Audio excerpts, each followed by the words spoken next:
உட்காந்த இடத்துல இருந்தே உலகத்தில் இருக்கிற வித்தியாசமான மொழிகளில் நம்ம சூப்பரான படங்களை ரொம்ப ரீசெண்டான டேஸ்ல பார்த்துக்கிட்டே வரோம். அந்த வகையில் இன்னைக்கு நம்ம பார்க்க போற படம் பேட் ஜீனியஸ். 2017 ரிலீஸ் ஆன இந்த படம் ஒரு தாய்லாந்து நாட்டில் பேசக்கூடிய தாய் மொழியில ரிலீஸ் ஆன படம். எனக்கு இந்த தாய் லாங்குவேஜ்ல பார்க்குற மொதல் படம் இதுதான், உங்களுக்கும் இதுதான் மொதல் படமா இருக்கும்னு நினைக்கிறேன். சரி வாங்க இந்த படத்தை புகழ்ந்து பேசிக்கிட்டே இருக்குன்னு எனக்கு தோணுது. அந்த வகையில் ஒன்று ரெண்டு முக்கியமான விஷயங்களை மட்டும் சொல்லிட்டு படத்தை பார்க்க போயிடலாம். அப்படி என்ன இந்த படத்தை புகழ்றதுக்கு இருக்கு அப்படின்னா, ஸ்கிரீன் பிளே, கதை, இந்த கதையில நடிச்சவங்க சொல்லிட்டு எல்லாத்தையுமே தாறுமாறா போகணும்னு அவ்வளவு ஆசையா இருக்கு. இந்த படத்துக்கு என்னோட ரேட்டிங் கேட்டீங்கன்னா 10க்கு 9 தாராளமா தருவேங்க. அப்படி மூளையை கசக்கி எடுத்திருக்காங்க இந்த படத்தை. ஒரு இன்டர்நேஷனல் லாங்குவேஜ் மொழி, அதுலயும் குறிப்பா தாய்லாந்துல பேசக்கூடிய இந்த தாய் மொழியில ரிலீஸ் ஆன ஒரு படம் யூஎஸ்ல $3 மில்லியன் ஏர்ன் பண்ணிருக்கு அப்படிங்கிறது மிகப்பெரிய விஷயம். அது மட்டும் இல்லாம சைனால இந்த படம் $30 மில்லியன், அதாவது 215 கோடிக்கு மேல சம்பாதிச்சு கொடுத்திருக்கு. சூப்பரான படம். அந்த நாட்டோட நேஷனல் பிலிம் ஃபேர் அவார்ட்ஸ்ல அந்த வருஷத்துல 12 கேட்டகரியில அவார்ட்ஸ் விருதுகளை அள்ளி குவிச்ச படம் அப்படின்னு சொல்லிட்டு இந்த படத்தை புகழ்ந்து பேசிக்கிட்டே இருக்காங்க. பட் 10 நிமிஷம் புகழ்ந்து பேசிட்டே இருந்தா அப்புறம் கதையை எப்ப பாக்குறது? சரிவாங்க, இந்த படத்தோட ஒன்லைனர்ல கான்செப்ட் என்னன்னு கேட்டீங்கன்னா, ஒரு 2 ஜீனியஸ் இருக்காங்க. தன்னோட ஃப்ரெண்ட்ஸுக்காக ஹெல்ப் பண்ண இனிஷியலா தப்பான வழிக்கு போறவங்க, அதுக்கப்புறம் பணத்துக்காக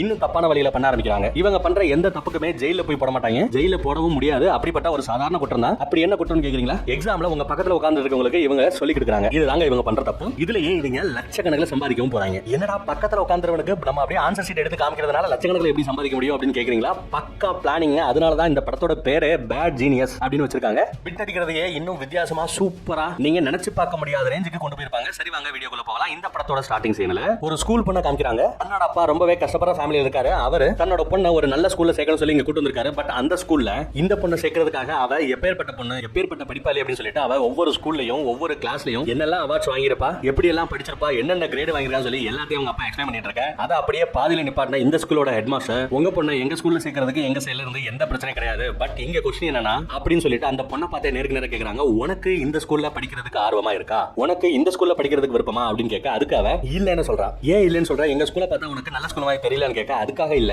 எங்க அப்பா ரொம்ப கஷ்டப்படுறாரு, இந்த ஸ்கூல்ல இருந்து நான் படிக்கிறதா இருந்தா 1.5 லட்சம் ரூபாய் செலவாகும். அதுக்கு அந்த ஹெட் மாஸ்டர் 1.5 லட்சம் ரூபாய் வராதே, ஸ்கூல் ஃபீ 2 தடவை கட்டுவாங்க, 1,20,000 ரூபாய் தான் வருமே அப்படின்னு சொல்ல, அதுக்கு நம்ம ஹீரோயின் லஞ்ச்ல சாப்பிடுறதுல இருந்து பெட்ரோல் காசுல இருந்து இத்தனை கிலோமீட்டர் டிராவல் பண்ணி வரணும், 1 கிலோமீட்டருக்கு இவ்வளவு ரூபாய் சொல்லி ஒரு பெரிய கால்குலேஷனை போட்டு ஒரு அல்காரிதமை போட்டு டோட்டலா இவ்வளவு செலவாயிடுச்சுன்னு சொல்லிட்டு மொத்த கணக்கையும் அந்த ஹெட் மாஸ்டர் முன்னாடி கையில பேப்பர் பென்சில் இல்லாம மனக்கணக்காவே போட்டு காமிக்க மிரண்டு போன அந்த ஹெட் மாஸ்டர், அம்மா தாயி நீ இந்த ஃபீஸ் எதுவுமே கட்ட வேண்டாம், நீ ஸ்கூலுக்கு ஃப்ரீயாவே வந்து படி, எல்லாமே நாங்க பண்ணி கொடுத்துறோம் அப்படின்னு சொல்லி நம்ம ஹீரோயினை ஸ்கூல்ல சேர்த்துறாங்க, அட்மிஷன் கொடுத்துறாங்க. அங்க நம்ம ஹீரோயினுக்கு ஒரு பொண்ணு பழக்கமாரா, நல்ல ஃப்ரெண்டாரா, அவ ரொம்பவே படுமக்கு. ஒரு டைம் அவளுக்கு கொஸ்டின்ஸே கிடைச்சிருக்கும். இந்த கொஸ்டின் கூட நம்ம ஹீரோயின் அவளுக்கே தெரியாம எக்ஸ்பிளனேஷன் பண்ணி சொல்லி கொடுத்திருப்பா. எக்ஸாம் அன்னைக்கு தான் தெரியும். ஆக்சுவலா தன்னோட ஃப்ரெண்டுக்கு சொல்லி கொடுத்த அந்த கணக்கு எல்லாமே ஒரு டீச்சர் அவளுக்கு கொஸ்டினை லீக் பண்ணிருப்பா. ஏன்னா அவகிட்ட இவ டியூஷன்ல படிச்சுக்கிட்டு இருந்திருக்கா. என்னதான் ஒரு டீச்சர் கொஸ்டினையே லீக் பண்ணிருந்தாலும் அதை வச்சுக்கிட்டு நம்ம ஹீரோயின் அந்த பொண்ணுக்கு சொல்லி கொடுத்திருந்தாலும் அந்த மக்குக்கு இன்னும் தலையில ஏறவே இல்லை. எக்ஸாம் அப்பயும் முடிச்சுக்கிட்டு இருப்பா. இதை பார்த்த நம்ம ஹீரோயின் சரி பாவம் ஹெல்ப் பண்ணலாம்னு யோசிக்கிறா. அழில பெறல கொஸ்டின்ஸ் எல்லாத்துக்குமே ஆன்சர்ஸ் பாத்தீங்கன்னா ABCD ஏதாவது ஒன்னு தான் வரும். அந்த ABCD ஆன்சர்ஸ் மட்டும் கரெக்டா எழுதி வச்சுட்டு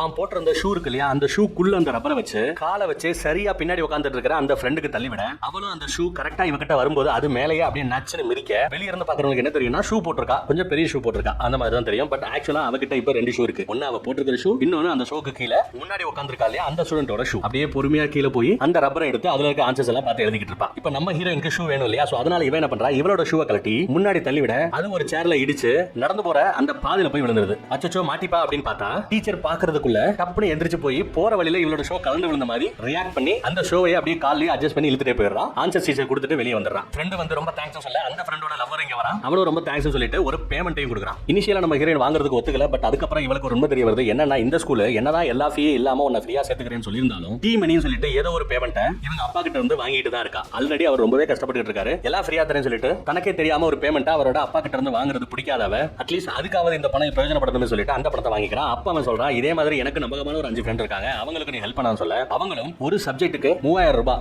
அந்த வருஷத்துல மட்டும் பாத்தீங்கன்னா 12-13 சப்ஜெக்ட் இருக்கும்னு நினைக்கிறேன். ஒரு சப்ஜெக்ட்டுக்கு 3000 ரூபாய். சோ 12 சப்ஜெக்ட்டுக்கு எவ்வளவுன்னு பாருங்க. ஒரு ஸ்டூடெண்ட்டுக்கு அது வந்து பாத்தீங்கன்னா 1000 கணக்குல போய் நிக்கும். இப்போ 7 ஸ்டூடெண்ட்டுக்கு அவன் சொல்லி கொடுக்கணும், லட்சக்கணக்கில் இவனுக்கு பணம் குவிய ஆரம்பிச்சிருது, பேங்க் அக்கௌண்ட்ல ஏறிக்கிட்டே இருக்கு. இப்போ எல்லா பேருக்கும் சொல்லி கொடுக்க சொல்லிட்டு இவ புதுசா ஒரு டெக்னிக்கா ஃபார்ம் பண்றா. அதுக்கு பேர் தான் பியானோ கிளாஸ். பியானோ கிளாஸ் சொல்லிட்டு இவங்க எல்லாரையும் வர சொல்லிடுறா, கிளாஸ் எடுக்கிறா. அங்க இவ சொல்லி கொடுக்குற அந்த கிளாஸ் என்னன்னு பாத்தீங்கன்னா ABCD. இந்த நாள கையோட விரல் அசைவுகளை வச்சு எப்படி புரிஞ்சுக்கிறது, பியானோல சரிகம பதனை அப்படின்னு சொல்லி கொடுத்தாங்க இல்லையா, அந்த மாதிரி ABCDக்கு கைகளோட அசைவுகளை வச்சு இது A இது B இது C இது D சொல்லி கொடுத்துறேன். எக்ஸாம்லயும் அதை பார்த்து நீட்டா மித்த ஸ்டூடெண்ட்ஸும் ஆன்சர் பண்ணிடுவாங்க. இதுதான் அவங்களோட அல்டிமேட் பிளான். எக்ஸாமும் நடக்க போகுது. அதே நேரம் இந்த ஸ்கூலுக்கு பேங்க் சொல்லி புதுசா ஒருத்தன் ஜாயின் பண்ணிருப்பான். அவன் நல்ல படிப்பாளி. அவங்கிட்ட இன்னொருத்தையும் போய் எனக்கு எக்ஸாம்ல கொஞ்சம் காமி, உன்னோட ஆன்சர் சீட்டை காமி, நான் அதுக்கு உனக்கு பணம் தரேன், 3000 ரூபாய் தரேன் ஒரு சப்ஜெக்ட்டுக்கு சொல்ல, அவன் முடியாதுன்னு சொல்லிட்டு போயிடுறான். ஆனா அவன் தான் ஏற்கனவே நம்ம ஹீரோயினுக்கு காசு கொடுத்து பியானோ கிளாஸும் போயிருப்பான். பட் அவனுக்கு அந்த ABCD கூட விரல் அசைவுகளால சரியா கணிக்க முடியல. இப்போ அவனுக்கு வேற வழி இல்ல, நம்ம ஹீரோனை பார்த்து தான் அவன் அடிச்சாகணும், எக்ஸாம் எழுதியாகணும். இதையெல்லாம் நம்ம பேங்க் இருக்காங்க அவன் பார்த்துக்கிட்டே இருக்கான். அப்ப அந்த டீச்சர் ஒன்று சொல்றாங்க, ஆக்சுவலா இந்த வருஷம் 2 செட் ஆஃப் கொஸ்டின்ஸ் இருக்கு, உங்கள யாருக்கு வேணாலும் செட் ஏ கொஸ்டின்ஸ் இருக்கலாம்,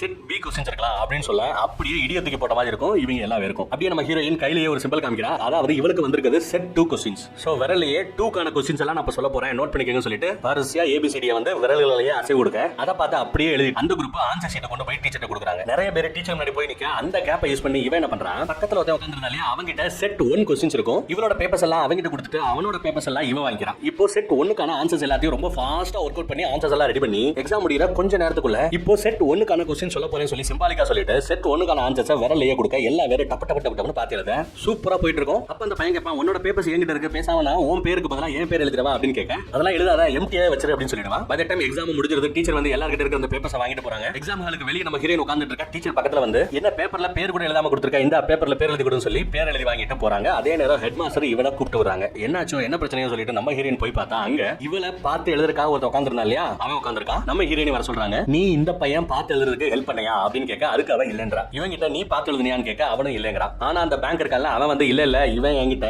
எக்ஸாம்ல காமிக்கப்படி கேட்டான், பட் நான் முடியாதுன்னு சொல்லிட்டேன், அதனாலதான் அந்த பொண்ணை பார்த்து எக்ஸாம் எழுதிருக்கான்னு சொல்ல இவங்க ரெண்டு பேரோட கொஸ்டின்ஸ் பேப்பர்ஸ் எல்லாம் வாங்கி ஹெட் மாஸ்டர் செக் பண்றாங்க. செக் பண்ணும்போது பார்த்தா ரெண்டு பேருக்குமே வேற வேற கொஸ்டின் செட் வந்திருக்கு. வேற வேற கொஸ்டின் செட்ல எப்படி பார்த்து எழுதிருக்க முடியும், வாய்ப்பே இல்லங்க. அந்த பேங்க் ஸ்டூடெண்ட் இருக்கா இல்லையா, அவன் அரஹரையா உளறலாம் சொல்லிட்டு அந்த டீச்சர் சொல்றாங்க. சரி இனிமே பார்த்து நடந்துக்கங்க சொல்லிட்டு அனுப்பி விடுறாங்க. பட் அப்போ அந்த ஹெட் மாஸ்டர் நம்ம ஹீரோயின் கணக்கு எழுதி பார்க்கிறதுக்காக ஒரு ஒர்க் அவுட் ஷீட் கொடுத்திருப்பாங்க, அந்த ஷீட்டை பார்க்கறா கண்டுபிடிச்சிடறா. நீ எழுதுனது செட் 2 கொஸ்டின்ஸ்க்கான ஆன்சர்ஸ், பட் செட் 1ல இருந்த அந்த கணக்குகளுக்கான ஒர்க் அவுட் எல்லாத்தையுமே நீ எப்படி உன்னோட ஷீட்ல எழுதிருக்க, நீ செட் 2 எக்ஸாமுக்கான ஆன்சர்ஸ் எழுதிருக்க, செட் 1க்கான ஆன்சர்ஸ் எழுதிருக்க, அந்த செட் 1 கொஸ்டின்ஸ் எல்லாத்தையுமே இவனுக்காக நீ பண்ணிருக்க, ஏன் இப்படி பண்ண சொல்லு அப்படின்னு கேட்க, அதுக்கு நம்ம பேங்க் இருக்காலே அவன் பணத்துக்காக தான் அப்படின்னு சொல்லிடுறான். பியானோ கிளாஸ் இவன் சம்பாதிச்சது எல்லாமே தெரியும், ஆப்வியஸ்லி என்ன பண்ணுவாங்க, பேரண்ட்ஸை கூப்பிடுவாங்க. அந்த மாதிரி இவளோட அப்பாவை வர சொல்லி நல்லா தாறுமாறா திட்டி விட்டு அனுப்பிச்சிடுறாங்க. ஸ்பான்சர்ஷிப்பும் கேன்சல் ஆயிடுச்சு. பேங்க் மட்டும் தான் இனி அந்த ஸ்பான்சர்ஷிப்புக்கான எக்ஸாம் எழுதுறதுக்கு நம்ம ஸ்கூல்ல இருந்து ரெப்ரசென்ட் பண்ணி அனுப்ப போறோம், நீ அந்த வாய்ப்பை இழந்துட்டேன்னு சொல்லி அனுப்பிச்சிடுறாங்க. அழுதுகிட்டே போறான் நம்ம ஹீரோயின். வீட்லயே இவங்க அப்பா தாறுமாறா திட்டி அந்த பணத்தை எல்லாத்தையும் ரிட்டர்ன் பண்ணு, இனிமையாவது ஒழுங்கா படின்னு சொல்லி அவன் வாங்கி கொடுத்த புது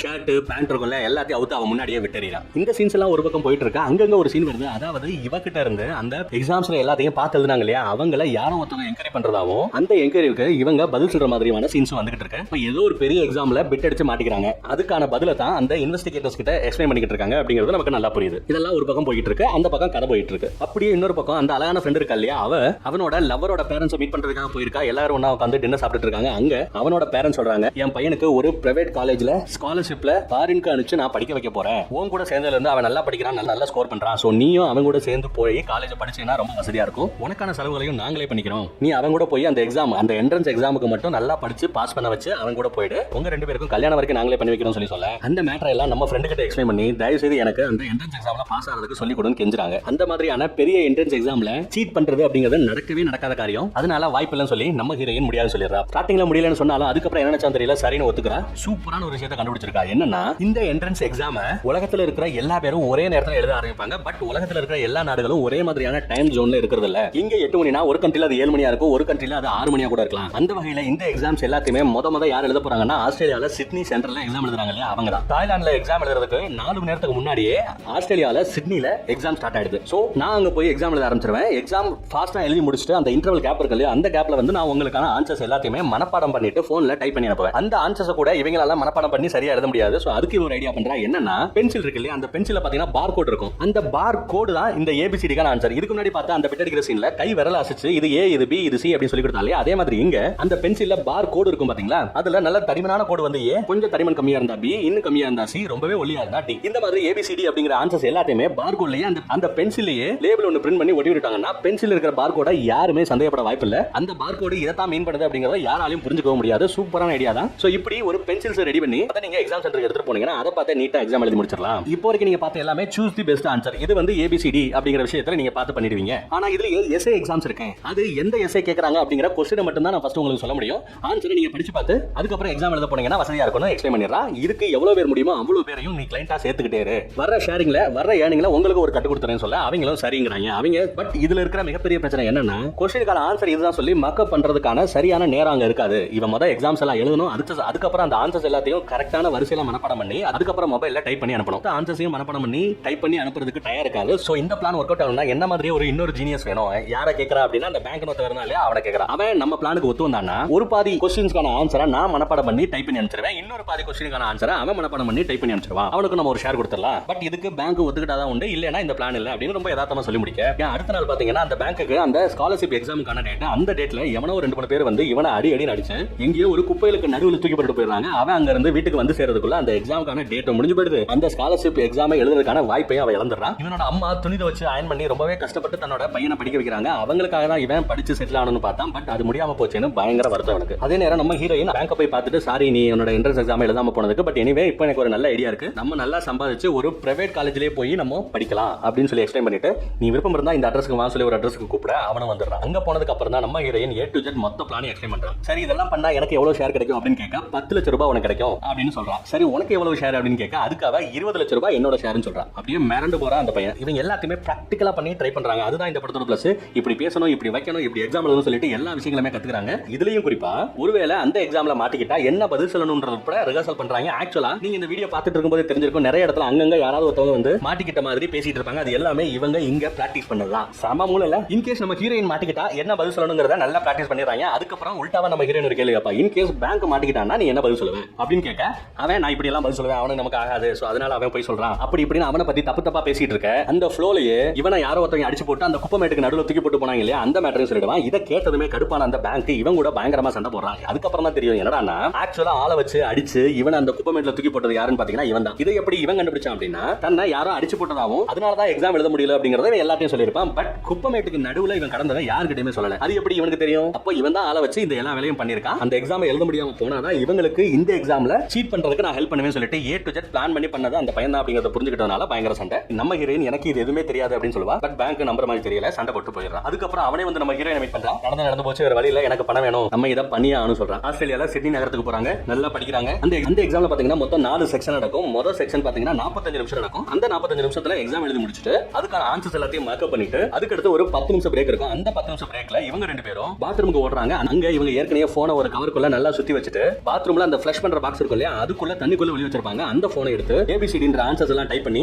அனுப்பணும். நம்ம ஹீரோயின் அனுப்பிச்சான். பேங்க் இருக்கால அவன் மட்டும் ஆன்சர்ஸ் அனுப்ப மாட்டான். அதுக்கு பதிலா அந்த வாட்ஸ்அப் குரூப்ல என்ன சொல்றான், எனக்கு இன்னும் எக்ஸ்ட்ரா 10 லட்சம் ரூபாய் வேணும், அதை கொடுத்தாதான் நான் ஆன்சர்ஸ் அனுப்புவேன்னு மிரட்டுறான். இப்படி இக்கட்டான சூழ்நிலையில மிரட்டானே சொல்லிட்டு எல்லா பேரும் கடுப்பாயிரானுங்க. எனக்கு அதுவும் உடனே 10 லட்சம் ரூபாய் அனுப்பணும் கேட்க என்ன பண்ணணும் தெரியாம ஒருத்தி என்கிட்ட இந்த 4 லட்சம் சில்லறை தான் இருக்கு, இப்போ வரைக்கும் இதை வச்சுக்கோ, பேலன்ஸ் நான் கொடுக்குறேன், தயவு செய்து ஆன்சரை கொடுறான்னு கேட்க அவன் அதுக்கப்புறம் தான் ஆன்சர்ஸ் அனுப்புறான். இங்க அந்த பென்சிலை ப்ரிப்பேர் பண்றதுல இருந்து அந்த லேபிளை பிரிண்ட் பண்ணி அந்த பென்சிலை ஒட்டுறதுல இருந்து இங்க எக்ஸாம்காக வெயிட் பண்ணிட்டு இருக்க அந்த ஸ்டூடண்ட்ஸ் எல்லா பேரையும் அந்த எக்ஸாம் சென்டருக்கு ஃபாஸ்டா போட்டுட்டு போறதுக்கு பைக்கை ஓட்டுறதுக்கு டிரைவர் வரைக்கும் செட் பண்ணி ரெடியா இருக்கானுங்க. சோ செக்ஷன் 1க்கான ஆன்சர்ஸ் எல்லாத்தையுமே அனுப்பிச்சிட்டு மறுபடியும் வந்து உட்கார்ந்துறாங்க. எக்ஸாம்ஸ் எழுத ஆரம்பிச்சாங்க. எக்ஸாம்ஸ் முடிச்சிட்டு மறுபடியும் அந்த பிரேக் கிடைக்கலையா, அந்த பிரேக்ல அந்த பாத்ரூம்ல ஓடி போய் ஆன்சர்ஸ் எல்லாத்தையும் டைப் பண்ணி அனுப்புறாங்க. இந்த இடத்துல தான் அந்த பேங்க் இருக்கான் இல்லையா, அவன் மாட்டிக்கிறான். அவன் ரொம்ப நேரம் பாத்ரூம்ல இருக்கிறத பார்த்து சந்தேகப்பட்ட ஒருத்தன் மேல இடத்துக்கு போட்டு கொடுக்க அந்த எக்ஸாம் சென்டரோட கவுன்சிலர் வந்து உடனே வெளியே வரையா இல்ல கதை உடச்சு உள்ள வரவான்னு பார்க்க பதட்டத்திலையும் கூட அவன் ஆன்சர்ஸ் எல்லாத்தையும் வாட்ஸ்அப்ல அனுப்பிச்சிட்டேன். அதுக்கப்புறம் அந்த ஹிஸ்டரியில இருந்து அந்த மெசேஜஸ் எல்லாத்தையுமே டெலிட் பண்ணிட்டு போனை அந்த ஃபிளஷிங் பாக்ஸ்க்குள்ள வைக்கணும் இல்லையா, அந்த பாக்ஸோட மூடியை கீழே விட்டுறான். அது கீழே விழுந்து தெரிக்க அதுல ஒரு பிங்கா வெளியே அந்த கவுன்சிலர் கால் பக்கத்திலே வந்து விழுது. அவ்வளவுதான் மாட்டிக்கிட்டான். போனையும் ஃபிளஷ் பண்ண பாக்குறான், டாய்லெட் குள்ளேயே போட்டு ஃபிளஷ் பண்ண பாக்குறான். பட் உள்ள போக மாட்டேங்குது. கதவை உடைச்சிட்டு அந்த கவுன்சிலர் உள்ள வந்து கையங்கலமா அவனை பிடிச்சிடறான். அந்த பக்கம் நம்ம ஹீரோயினும் क्वेश्चनஸ்க்கான ஆன்சர்ஸ் எல்லாம் அனுப்பிச்சிடுவா. பட் போனை வைக்கிறதுக்கான டைம் இருக்காது. ஏன்னா இவளோட கதவுக்கு வெளியே ஒருத்தர் நின்னுக்கிட்டு சீக்கிரம் வெளியே வா அப்படின்னு கத்த வேற வழி இல்லாம அந்த போனை இவளோட ஷூக்குள்ளேயே வச்சுக்கிட்டு அவ வெளியே வரா. இப்போ அந்த எக்ஸாம் ஹாலுக்குள்ள மறுபடியும் உள்ள போகணும். உள்ள போறதா இருந்தா A to Z அங்க செக் பண்றாங்க. இப்போ உள்ள போனா அவங்க செக் பண்ணி கால்ல இருக்கிற அந்த போன் எடுத்துட்டா மாட்டிப்போம். அங்கேயே நின்றா வெளியே இருக்கிற அந்த கவுன்சிலர் இருக்கா இல்லையா, அவங்க கையில மாட்டிப்போம். என்ன பண்ணலாம்னு யோசிக்கிறேன். நடுவுல தண்ணி குடிக்கிற அந்த மினரல் வாட்டர் மெஷின் இருக்கும். அந்த மெஷின்ல இருக்கிற ஒரு கேப்புக்குள்ள போன் எடுத்து ஒளிய வச்சுட்டு தண்ணி குடிக்கிற மாதிரி குடிச்சிட்டு மறுபடியும் உள்ள போயிடுறான். ஷமல்ல இப்போ 4வது செக்ஷன் அந்த எக்ஸாமோட கடைசி செக்ஷன் நடக்குது. அதுக்கான ஆன்சரை மக்கப் பண்றதுல அவருக்கு இப்போ மிகப்பெரிய பிரச்சனை. ஏன்னா ஏற்கனவே கூட இருக்கிற ஃப்ரெண்ட் மாட்டிக்கிட்டா அப்படிங்கிற ஒரு பிரச்சனை. போனை வெளியே ஒரு மினரல் வாட்டர் மெஷினுக்குள்ள வச்சிருக்கோம். அதை யாராவது பார்த்துட்டாலும் பிரச்சனை. அந்த பதட்டம் எக்ஸாம் டைம் வேற முடிய போகுதுங்கிற பதட்டம் வேற. அவளால கான்சென்ட்ரேட் பண்ண முடியல. முக்கியமா ஆன்சர்ஸா மனப்பாடம் பண்ண முடியல. அப்போ அவளுக்கு அந்த பியானோ கிளாஸ் தான் ஹெல்ப் பண்ணுது. அப்படியே பாட்டு மாதிரியே ABCD மனப்பாடம் பண்ணி சூப்பரா எல்லாத்தையும் மெமரியில ஏத்துறான். அப்புறம் அவளோட பென்சில் எடுத்து வாய்க்குள்ள விட்டு அவளோட அந்த ஆன்சர் சீட்லயே வாந்தி எடுத்து என்னால முடியல நான் கிளம்பணும் சொல்லிட்டு அந்த ஹாலை விட்டு வெளியே ஓடிடுறான். அதே நேரம் அந்த பக்கம் நம்ம ஹீரோயினோட அப்பா அந்த பசங்க இருக்காங்க இல்லையா, அந்த ஃபேக்டரிக்கே வந்துட்டு என்ன நடக்குது, என் பொண்ணுங்க மறுபடியும் ஏதாவது சீட்டிங் பண்ண ஆரம்பிச்சிங்களா அப்படின்னு சொல்லிட்டு விசாரணை பண்ண ஆரம்பிக்கிறான். ரொம்ப கொடைய. அதே நேரம் இவங்களோட போன்ல அந்த ஆன்சர்ஸ் எல்லாம் டைப் பண்ணி வேற வந்துகிட்டு இருக்கு. டங்கி சத்தம் வேற கேட்டுக்கிட்டு இருக்கு. நம்ம ஹீரோயினோட அப்பா அந்த போனை எடுத்துருவாருன்ற பயத்துல டப்புன்னு இவங்க ஒரு போய் சொல்றாங்க. என்ன சொல்றாங்கன்னா ஆக்சுவலா உங்க பொண்ணும் அந்த பேங்க் ஸ்டூடெண்ட் இருக்காங்க அவங்க 2 பேரும் லவர்ஸ், 2 பேரும் ஒண்ணா சேர்ந்து ஆஸ்திரேலியாவுக்கு சும்மா ஒரு ட்ரிப்புக்கு போயிருக்காங்க. இருக்காங்கன்னு சொல்ல மிரண்டு போயிடுறான் இவளோட அப்பா. என்ன சொல்லணும்னு தெரியாம அப்படியே திரும்பி போறான். மறுபடியும் அந்த பக்கம் வருவோம். எக்ஸாம் சென்டர்ல நம்ம ஹீரோயின் தப்பிச்சு உழைச்சோன்னு வெளியே அந்த போன் எடுத்துட்டு ஓடுவா. அப்ப அந்த கவுன்சிலர் இருக்க வர பக்கத்துல இருந்த ஒரு ரூம்ல ஒளிஞ்சிக்கிட்டு அப்படியே வெளியே ஓடுறான். நடந்து போயிட்டு இருக்கும் போதெல்லாம் டைப் பண்ணிட்டு இருக்கா மெசேஜ்ல ஆன்சர்ஸ். கடைசியில ரயில்வே ஸ்டேஷனுக்குள்ளேயே வந்து அங்கேயே ஆன்சர்ஸ் டைப் பண்ணிட்டே போய் கீழே குனிஞ்சுக்கிட்டே டைப் பண்ணிட்டே போவா இல்லையா, அப்படி டைப் பண்ணிட்டே போய் ஆன்சர்ஸ் எல்லாம் அனுப்பிச்சிட்டு அப்பாடா அனுப்பிச்சா நிமிந்து பார்த்தா அதுக்கப்புறம் நடக்கிறதுக்கு அங்க பாதையே இருக்காது. எக்ஸிட் அதுதான். பின்னாடி அந்த கவுன்சிலர் வேற விரட்டிக்கிட்டே வரா. என்ன பண்ணலாம் அப்படின்னு யோசிக்கிற அந்த பொண்ணு சூப்பரா யோசிக்கிறா. அங்க பக்கத்துல சாப்பிடுறதுக்கான ஃபுட் எல்லாத்தையுமே ஒரு மெஷின்ல அடிக்க வச்சிருப்பாங்க. காசு போட்டா சாப்பிடுறதுக்கு பாக்கெட் பாக்கெட்டா ஃபுட் வரும். சோ அதுல காசு போட்டு ஃபுட் 2-3 எடுக்கறா. அத வாய்க்குள்ள லபக்கு லபக்கு அமுக்குறா. அதே நேரம் அங்க நிக்கிற இன்னொரு பொண்ணோட பைக்குள்ள அந்த மொபைல் போனை போட்டுறா. அவ அந்த அங்கிருந்து நகண்டு போயிடுறா. சோ போன் அவகிட்ட இல்ல. ஏன் இப்படி வேகமா ஓடி வந்தா அப்படின்னு பார்த்தா கரெக்டா அந்த கவுன்சிலர் பக்கத்துல வந்ததுமே வான்னு வாந்தி எடுக்கறா. தனக்கு உடம்பு சரியில்லை, அதனால தான் நான் வேகமா வீட்டுக்கு போறதுக்காக இப்படி ஃபாஸ்டா வந்ததா சொல்றா. சோ அவ ஓடி வந்ததுக்கான ரீசனபிளா இருக்கு. அவ கையில போன் கிடையாது. சோ அவளை சந்தேகப்படுறதுக்கான எந்த வாய்ப்புமே அங்க இல்லாம போயிடுது. பட் எக்ஸாம்ல அவ வாந்தி எடுத்தா இல்லையா அவளோட ஆன்சர் ஷீட்லயே, அதனால அவளால அந்த எக்ஸாம்ல பாஸ் பண்ண முடியாம போயிடுது.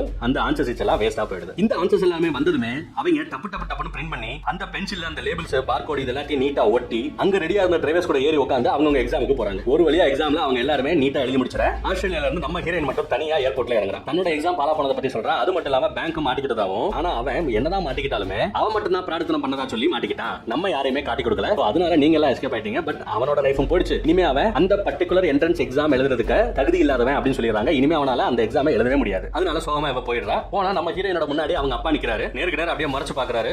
நம்ம ஹீரோயின் அப்படியே முழிக்கிறா. ஏன் இப்படி பண்ணன அப்படின்னு கேக்குறாரு. இவளுக்கு என்ன பதில் சொல்லணும்னு தெரியல. நீயும் பேங்க்ல லவ் பண்ணீங்கன்னா சொல்ல மாட்டீங்களா? ஏன் சொல்லாம கொள்ளாம ஆஸ்திரேலியா வரைக்கும் ஓடுறீங்க? சரி உங்க லவரை கூட்டிட்டு வா, நம்ம டின்னர் சாப்பிட்டுட்டு அடுத்து என்னன்னு பேசலாம்னு சொல்ல இவ்வளவு வெள்ளந்தியா தன்னோட அப்பா இருக்காரு, அவரை போய் நம்ம ஏமாத்திரமே நினைச்சிட்டு அப்படியே அவரை கட்டி பிடிச்சிட்டு அழுகிறா. நடந்த எல்லா விஷயத்தையும் அவங்க அப்பா கிட்ட சொல்லிடுறா. அதே நேரம் அந்த பக்கம் இவங்களால எக்ஸாம்ல பாஸ் ஆனாங்கல்ல, அவங்க எல்லா பேரும் சொல்லி வச்சாப்ல 1460 மார்க் எடுத்து பாஸ் ஆயிருப்பாங்க. எல்லா பேரும் ஏன் ஒரே மார்க் எடுத்தாங்கன்னா எல்லா பேரும் ஒரே ஆன்சரை இவங்க கொடுத்த ஆன்சர் தான் எழுதிருக்காங்க இல்லையா. சோ அதனால எல்லா விஷயங்களையும் தன்னோட அப்பா கிட்ட சொன்னாவ அந்த பணம் வந்துச்சு இல்லையா, அந்த பணத்தை கூட தான் எடுக்க போறது இல்ல அப்படிங்கறதையும் தெளிவா சொல்லிடுறா. அட்லீஸ்ட் உன்னோட ஷேரையாவது வந்து வாங்கிட்டு போ. பேங்க் ஆல்ரெடி அவனோட அந்த $2 மில்லியன் வாங்கிட்டு போயிட்டான். நீ உன்னோட மில்லியன்ஸ் வாங்கிட்டு போன்னு சொல்லி கேட்க இவன் எனக்கு அந்த பணம் வேண்டாம் சொல்லி முடிச்சிடறா. அதே நேரம் இவங்க பண்ண பிரார்த்தனை எல்லாமே ஸ்கூல் வர தெரிய வந்துருது. சோ ரெண்டு பேருமே அந்த ஸ்கூல் விட்டு அனுப்பிச்சிடுறாங்க. அப்புறம் நம்ம ஹீரோயின் ஒரு ஸ்கூல் டீச்சர் வேலைக்கு அப்ளை பண்றா. ரொம்ப சாதாரணமான ஒரு சம்பளத்துக்கு ஒரு ஸ்கூல் டீச்சர் வேலைக்கு அப்ளை பண்றா. அது போதும்னு நினைச்சிட்டு இப்ப திருந்திடுறா. அவ திருந்திட்டா அப்படிங்கறது ரொம்பவே நல்லா அழகா அவளோட நடிப்பிலேயே காமிக்கிறான். அதே நேரம் அந்த பையன் இருக்கான் இல்லையா, அவன் அண்ணன் வந்து பார்க்க முடிய ஒரு மெசேஜ் அனுப்ப இவளும் பாக்குறதுக்கு அங்க போக இவளோட அம்மா கையிலேயே திரும்பி வச்சிட்டு இருந்தா இல்லையா, அதுக்கு எல்லாத்துக்கும் பதிலா வாஷிங் மிஷின் செய்ய அடிக்க வச்சிருக்கான் புதுசா. அங்க என்ன சொல்றான், இப்ப நம்ம ஒரு எக்ஸாம் தான் எழுதணும். இதே மாதிரி கேட் பேட் சொல்லி 2 எக்ஸாம் இருக்கு. அந்த எக்ஸாம்ஸ் நிறைய பேர் எழுதுவாங்க. நம்ம அந்த எக்ஸாம் போய் எழுதலாம், அந்த எக்ஸாம்ல சீட் பண்ணலாம், நிறைய பேருக்கு சொல்லி கொடுக்கலாம், லட்சக்கணக்கில் நம்ம சம்பாதிக்கலாம் அப்படின்னு சொல்லி நல்லவனா இருந்து இப்போ 100% கெட்டு போயிட்டான் அப்படிங்கறத கிளீனா காமிக்கிறாங்க. ஆனா நம்ம ஹீரோயின் நம்ம பண்ண தப்பெல்லாம் போதும், இதுக்கு மேல நான் எந்த தப்பையும் பண்ண விரும்பல, என்ன விட்டுரு அப்படின்னு அவ சொல்றான். ஆனா இவன் விடுற மாதிரி தெரியல. இப்போ இந்த பிராடத்தனத்துக்கு நீ ஒத்துக்கலைனா நீயும் என்னோட சேர்ந்து பிராடத்தனம் பண்ணத நான் போட்டு கொடுத்துருவேன் அப்படின்னு மிரட்டுறான். அப்பயும் அவ பண்ணா பண்ணிக்கடான்னு சொல்லிட்டு போறா. இப்போ நீ என்னோட சேர்ந்து இந்த எக்ஸாமை சீட் பண்ணி நிறைய சம்பாதிக்கிறதுக்கு ஹெல்ப் பண்ணலைனா ஒண்ணு மட்டும் இல்ல, நம்ம மூலமா எக்ஸாம் எழுதி பாஸ் பண்ண அத்தனை பேரையும் போட்டு கொடுத்துருவேன், எல்லா பேரோட லைஃபும் ஸ்பாயில் ஆயிடும் அப்படின்னு சொல்லி மறுபடியும் மிரட்ட அப்படியே பக்கா வில்லத்தனம் அவனோட குரல்ல தெரியுது. அப்பயும் நம்ம ஹீரோயின் நீ பண்றத பண்ணிக்கடான்னு சொல்லிட்டு வீட்டுக்கு போயிடுறா. இந்த மிரட்டல கேட்டதுமே நம்ம ஹீரோயின் அப்படியே தயங்க ஆரம்பிச்சிடறா. வெளியே போனா அப்படியே ஸ்டக் ஆகி நிக்கிறா. இந்த இடத்துல நினைச்சுக்கோங்க, இந்த இடத்துல இருந்து ஆக்சுவலா இந்த படத்தோட கிளைமாக்ஸ் ஒன்று வரப்போது. அதை தான் நான் ஃபர்ஸ்ட் சொல்ல போறேன். அதுக்கப்புறம் இப்படி ஒரு கிளைமாக்ஸ் இருந்தா நல்லா இருந்திருக்கவே அப்படிங்கிற மாதிரி எனக்கு ஒரு ஐடியா இருக்கு. அந்த கிளைமாக்ஸ் நான் சொல்றேன். இந்த 2 கிளைமாக்ஸ்ல நான் சொன்ன கிளைமாக்ஸ் நல்லா இருக்கா இல்ல டைரக்டரோட கிளைமாக்ஸ் நல்லா இருக்கா அப்படின்னு நீங்க கமெண்ட்ல சொல்லுங்க. ஓகே, இப்போ டைரக்டரோட கிளைமாக்ஸ் என்னன்னு பாத்துருவோம். அந்த மிரட்டலுக்கும் பயப்படாம அந்த பொண்ணு நீ பண்றத பண்ற அப்படின்னு சொல்லிட்டு அவங்க அப்பா கிட்ட போய் எல்லா டீடைலையும் சொல்ல அந்த பக்கம் அவன் சொன்ன மாதிரியே போட்டு கொடுத்துறான். ஆனா இவளோட அப்பா என்ன நடந்தாலும் பரவாயில்ல, உனக்காக நான் இருக்கேன் பாப்பா, நான் உனக்கு ஹெல்ப் பண்றேன் அப்படின்னு சொல்லிட்டு அவ போற எல்லா இன்வெஸ்டிகேஷனுக்கும் இவரு கூட போய் உட்கார்றாரு, ஹெல்ப் பண்றாரு. அந்த இன்வெஸ்டிகேஷன் நடந்துட்டு இருக்கும்போதே இந்த படத்தோட ஸ்டோரி முடியுது. இதுதான் டைரக்டரோட கிளைமாக்ஸ். இப்போ என்னோட கிளைமாக்ஸ் வருவோம். இது இப்படி இருந்தா நல்லா இருக்கும் அப்படின்னு எனக்கு தோணுது. என்ன கிளைமாக்ஸ்னா, அப்படியே அந்த பேங்க் மிரட்டறா இல்லையா, ஒண்ணு மட்டும் இல்லாம ஒன்னால பயனடைஞ்ச எல்லா பேருமே மாட்டிப்பாங்கன்னு சொன்னதுமே அவங்களுக்காகவாது இவ இறங்கி வரான். அட்லீஸ்ட் எல்லா தப்பும் பண்ணிட்டோம், இதாவது கடைசி தப்பா இருக்கட்டும் சொல்லிட்டு அவனோட மிரட்டலுக்கு பயந்து சரின்னு ஒத்துக்கிறா. இந்த விஷயத்தை எல்லாத்தையுமே தன்னோட அப்பா கிட்ட சொல்லி இப்படி எல்லாம் அவன் சொல்லி மிரட்டறப்பா வேற வழி இல்ல, என்னோட ஃப்ரெண்ட்ஸையாவது நான் காப்பாத்தணும்னு நினைக்கிறேன், என்னோட லைஃப் தான் முடிஞ்சு போச்சு, பட் இந்த தடவை உங்களை ஏமாத்திட்டு நான் எதுவும் பண்றதா இல்ல, நான் எல்லாத்தையும் உங்ககிட்ட சொல்லணும்னு சொல்லி தான் சொல்றேன், எனக்கு வேற வழி இல்ல, அவங்க கூட சேர்ந்து இந்த எக்ஸாமை சீட் பண்ணியே ஆகணும் அப்படின்னு சொல்ல இவரோட அப்பா பயப்படாத, எவ்வளவோ தப்பு பண்ணிட்டேன், உன் ஃப்ரெண்ட்ஸுக்காக அவங்களை காப்பாத்துறதுக்காக இந்த தப்பையும் நம்ம பண்ணிடலாம் சொல்லிட்டு அவரும் களத்துல இறங்குறாரு. இத்தனை வருஷம் அவர் டீச்சரா வேலை பார்த்திருக்காரு. சோ அவர் A to Z எக்ஸ்பீரியன்ஸ் அவருக்கு இருக்கு. அவரும் இவங்களோட சேர்ந்து அந்த எக்ஸாம்ல சீட் பண்றதுக்கான பிளான போடுறாரு. அப்படியே இந்த படத்தோட ஸ்டோரியை நம்ம முடிக்கிறோம். எப்படி இருக்கு இந்த கிழமை? ஹாய் கைஸ், இன்னைக்கு நான் உங்களுக்கு ஒரு சூப்பரான ஒரு கதை கொண்டு வந்திருக்கேன். இந்த படம் மேபி நீங்க ஆல்ரெடி பார்த்திருக்கலாம். ஆனா இன்னைக்கு நீங்க இந்த வீடியோல பார்க்க போற டியூரேஷன்ல வேற லெவல் பரபரப்பு விறுவிறுப்புன்னு இருக்கக்கூடிய ஒரு கதையை தான் நான் உங்களுக்கு கொண்டு வந்திருக்கேன். இதுக்கு முன்னாடி நீங்க பார்த்திருந்தீங்கன்னா எனக்காக ஒரு தடவை பாருங்க, பார்க்கல அப்படின்னா வேற லெவலுக்கான விறுவிறுப்பான ஒரு தாய் மூவியை நான் இன்னைக்கு உங்களுக்கு கொண்டு வந்திருக்கேன். எனக்காச்சும் நீங்க எக்ஸாம்ல காப்பி அடிச்சிருக்கீங்களா? படிக்கிறது கூட அவ்வளவு யோசிச்சிருக்க மாட்டோம், ஆனா காப்பி அடிக்கிறதுக்கு பயங்கர கிரிமினலா நம்ம யோசிச்சிருப்போம். ஆனா இந்த படத்தை நீங்க பாத்தீங்கன்னு வச்சுக்கோங்களேன், அடங்கப்பா இந்த அளவுக்குலாம் நாங்க யோசிக்கலடா, இது கிரிமினல் கிடையாதுடா, இது கிரைம் அப்படின்ற அளவுக்கு ஒரு ஸ்கூல்ல இருக்க பசங்க ஒரு மிகப்பெரிய எக்ஸாமை கிராக் பண்றதுக்கு ஒரு பிளான் ஒன்று போடுறாங்க பாருங்க. யூ இதுக்கு மேல இந்த படத்துடைய ஆன்லைன் பெருசா சொல்லணும்னு அவசியம் இல்லை. நீங்க பாருங்க, அந்த அளவுக்கு சூப்பரா டிஃபரெண்டா சும்மா பதறும் ஸ்கிரீன் பிளே அப்படி நமக்கு சொல்லப்பட்ட ஒரு கதை தான் வந்து பாத்தீங்கன்னா பேட் ஜீனியஸ். படத்துடைய ஓப்பனிங் சீன்ல வந்து பாத்தீங்கன்னா பேக்ரவுண்ட்ல ஏகப்பட்ட வாய்ஸ். அது என்னன்னா ஒரு பயங்கரமான ஒரு எக்ஸாம், அந்த எக்ஸாம்ல ஒரு பெரிய சீட்டிங் நடந்திருக்கு அப்படின்னு சொல்லிட்டு நமக்கு அப்படியே அந்த வாய்ஸ் கேட்டுட்டே இருக்க. இப்போ இந்த படத்துடைய ஹீரோயின் லின்னை காட்டுறாங்க. லின்னை வந்து நிறைய அஃபிஷியல்ஸ் வந்து கேள்வி கேட்டுட்டு இருக்க மாதிரி இருக்கு. அப்ப லின் வந்து ஒரே ஒரு வார்த்தை தான் சொல்றாங்க, நீங்க வேணா என் ஸ்கூல்ல செக் பண்ணி பாருங்க, என்னுடைய எல்லா கிரேட்ஸையும் செக் பண்ணி பாருங்க, நான் எதுக்கு காப்பி பண்ணணும், நான் எதுக்கு முதல்ல சீட் பண்ணணும் அப்படின்னு ஒரு கேள்வி கேட்க லின்னுடைய சர்டிஃபிகேட்ல இருந்து பட ஆரம்பிக்குது. நல்ல ஒரு மார்க் வேற ஒரு ஸ்கூல்ல இருந்து ரொம்ப ஃபேமஸா இருக்கக்கூடிய சிட்டில இருக்கக்கூடிய ஒரு ஸ்கூலுக்கு வந்திருக்காங்க. அவங்க அப்பாவோட, அவங்க அப்பாவும் ஒரு டீச்சர் தான். அவருக்கா ஒரே பெருமை, இவ இதுல பெஸ்ட், மேக்ஸ்ல பெஸ்ட் அப்படின்னு சொல்லிட்டு சர்டிஃபிகேட்லாம் வந்து ஆல்பம் மாதிரி வச்சு காமிச்சிட்டு இருக்காரு. நிறைய ட்ராஃபிஸ் எல்லாம் காமிச்சிட்டு இருக்காரு. அப்படியே ஹெட்மிஸ்டர்ஸ் பாக்குறாங்க, ஐயோ வேற லெவல் பொண்ணு போல இருக்கு அப்படின்னு சொல்லிட்டு அந்த பொண்ணை பார்த்து ஒரு கேள்வி கேட்கறாங்க, இதெல்லாம் இருக்கட்டுமா, இந்த ஸ்கூல்ல படிக்கிறதுக்கு உங்களுக்கு இன்ட்ரெஸ்ட் இருக்கா அப்படின்ற மாதிரி ஒரு கேள்வி கேட்க ஒரு நிமிஷம் லின் யோசிச்சுட்டு இல்ல அப்படின்ற ஒரு வார்த்தையை சொல்றா. உடனே அப்பாவே ஷாக் ஆயிட்டாரு. ஏமா அப்படின்னு கேட்கும்போது, இங்க நான் படிக்கணும் அப்படின்னா பழைய ஸ்கூல்லே நல்லா தான் எடுத்துட்டு இருக்காங்க எனக்கு எல்லாமே, இங்க படிக்கணும்னா எனக்கு வருஷத்துக்கு வந்து கிட்டத்தட்ட 1.5 லட்சம் ரூபாய் அதிகமாகுது அப்படின்னு சொல்லும்போது, அது எப்படி அதிகமாகும், மொத்தமாவே வந்து 60,000 ரூபாய் தானே அப்படின்ற மாதிரி கேட்கும்போது டக்குன்னு ஒரு மனக்கணக்கு ஒன்று போடுறா பாருங்க. நான் இங்க வந்து படிக்கிறது மட்டும் கிடையாம என்னுடைய சாப்பாடு, இந்த ஸ்நாக்ஸ், யூனிஃபார்ம், டிராவல் எக்ஸ்பென்ஸ்னு சொல்லிட்டு ஏகப்படுத்து இருக்குது. ஸோ இதனால வந்து இந்த ஸ்கூலுக்கு வரதுனால எக்ஸ்ட்ராவா ஒரு 60,000 ரூபாய் வந்து பாத்தீங்கன்னா நான் 6 மாசத்துக்கு ஒரு தடவை வைக்கணும் அப்படின்ற மாதிரி ஒரு கணக்கை போட்ட உடனே அவங்க அப்பா ஒரு மாதிரி பாக்குறாரு. ஏமா இப்படிலாம் பண்ணிட்டு இருக்கேன்னு பார்க்கும்போது, சரி ஓகே நீ ஃப்ரீயா படிச்சினா செலவாகுமா அப்படின்ற மாதிரி கேட்கறாங்க. என்னன்னா மெர்சலான ஹெட்மிஸ்டர்ஸ் வந்து என்ன பண்றாங்கன்னு பாத்தீங்கன்னா, நம்ம லின் அந்த ஸ்கூல்ல சேர்த்துக்கிறாங்க. இப்படி ஒரு ஸ்டூடெண்ட் தன்னுடைய ஸ்கூல்ல இருக்கணும் அப்படின்னு சொல்லிட்டு அவங்க நினைக்கிறாங்க. அவ்வளவுதான், ஐடி கார்டுக்கு போட்டோ டமால் எடுக்கிறாங்க. அப்போ ஒரு குரல், நிறுத்துங்க அப்படின்னு சொல்லிட்டு. என்னன்னு பார்த்தா இப்போ ஒரு புது கேரக்டர் வருது. இவ பேர் வந்து கிரேஸ். இதுக்கப்புறமா 3 வருஷத்துக்கு இந்த ஐடி கார்டு வச்சுக்கிட்டு தான் நம்ம இருக்கவே போறோம் அந்த ஸ்கூல்ல. என்ன நீ இப்படி முடி கலைஞ்சு போயிருக்க அப்படின்னு சொல்லிட்டு அப்படியே வந்து தலையை கோதி விடுறா. பாத்தீங்களா, இவ தான் கிரேஸ், நம்ம லின்னுக்கு கிடைச்ச முதல் ஃப்ரெண்ட். இங்க லின்னை தான் விசாரிச்சுட்டு இருக்காங்க. லின்னை பத்தி கிரேஸ் என்ன சொல்லிட்டு இருக்கான்னு பாத்தீங்கன்னா, அவ வந்து பயங்கரமான ஜீனியஸ், அவ வந்து எனக்கு ஃப்ரெண்டா கிடைக்க நான் தான் கொடுத்து வச்சிருக்கணும் அப்படின்ற மாதிரி ஒரு விஷயத்தை சொல்லிட்டு இருக்கும்போது இப்போ அப்படியே கட் பண்ணி ஒரு லைப்ரரியில காட்டுறாங்க. இவ பயங்கரமா வந்து கதறிட்டு இருக்கா அந்த கிரேஸ். ஏன்னா கிரேஸ்க்கு வந்து ஆக்டிங் தான் இன்ட்ரெஸ்ட். ஆனா ஆக்டிங்க்கு போனோம்னாலே ஒரு குறிப்பிட்ட அளவுக்கு வந்து பாத்தீங்கன்னா மார்க் இருக்கணும். அந்த மார்க் எடுக்க முடியல. அந்த ஸ்கூல்லேயே ஒரு மேக்ஸ் டீச்சர் இருக்காரு, அவர்கிட்ட டியூஷன் போய் எடுக்க முடியல பாரு, அந்த நாள் கொஸ்டின் பேப்பர் எவ்வளவு டஃபா இருக்கு அப்படின்ற மாதிரி சொல்ல, இது என்ன ஈஸி தானே அப்படின்ற மாதிரி நம்ம லின் வந்து அதை சால்வ் பண்றாங்க. அதை பார்த்தோம், என்னடி கொஸ்டின் பேப்பர் தலைகீழ இருக்குது அப்படியே சால்வ் பண்றீங்க அப்படின்னு சொன்ன உடனே இப்போ கிரேஸுக்கு ஒரு ஐடியா வருது. அது என்னன்னு பாத்தீங்கன்னா, தயவு செஞ்சு நீ எனக்கு வந்து டியூஷன் எடுக்கிறியா, நீ எடுத்தீங்கன்னா கண்டிப்பா நான் பாஸ் ஆயிடுவேன்னு நினைக்கிறேன் அப்படின்ற மாதிரி சொல்ல, இதை மட்டும் பண்ணினா உனக்கு நான் டெய்லி மில்க் ஷேக் வாங்கி தரேன் அப்படின்ற மாதிரி சொல்ல ஒரு மாதிரி பாக்குறான் நம்ம லின்னு. சரி விடு, நான் உனக்கு எப்போ பார்த்தாலும் தலைவி தான் கூப்பிடுவேன், ஓகேவா அப்படின்ற மாதிரி சொல்லிட்டு சொல்ல, ஓகே அப்படின்னு சொல்லிட்டு இவன் ஃப்ரெண்ட்ஷிப்காக வந்து பாத்தீங்கன்னா எல்லா அந்த கொஸ்டின் பேப்பர்ல இருக்க எல்லா சம்ஸையும் வந்து இவ கத்து கொடுக்குறா. அப்படியே அந்த எக்ஸாம்க்கான நேரமும் வருது. ஸோ எல்லாமே வந்து எக்ஸாம் ஹாலில் வந்து செட்டில் ஆயிட்டாங்க. இது வந்து மேக்ஸ் டீச்சர் சொல்லியிருந்தேன் இல்லையா, அவர் தான் வந்து ஹாலில் உட்காந்துட்டு இருக்காரு. எல்லாம் ஸ்டார்ட் பண்ணுங்க அப்படின்ற மாதிரி சொல்லிட்டு இப்போ நம்ம ஹீரோயின் அப்படியே கொஸ்டின் பேப்பர் எடுத்து பார்க்குறாங்க. என்னன்னு பார்த்தா, நேற்று வந்து அந்த மேக்ஸ் டீச்சர் கொடுத்த அந்த கொஸ்டின் பேப்பர் தான் அப்படியே வந்திருக்குது. ஓகே இந்த சம் எல்லாமே அவளுக்கு நம்ம சொல்லி கொடுத்துட்டோம் அப்படின்னு சொல்லிட்டு திரும்பி கிரேஸை பார்த்தா எதுவுமே தெரியல அப்படின்றா.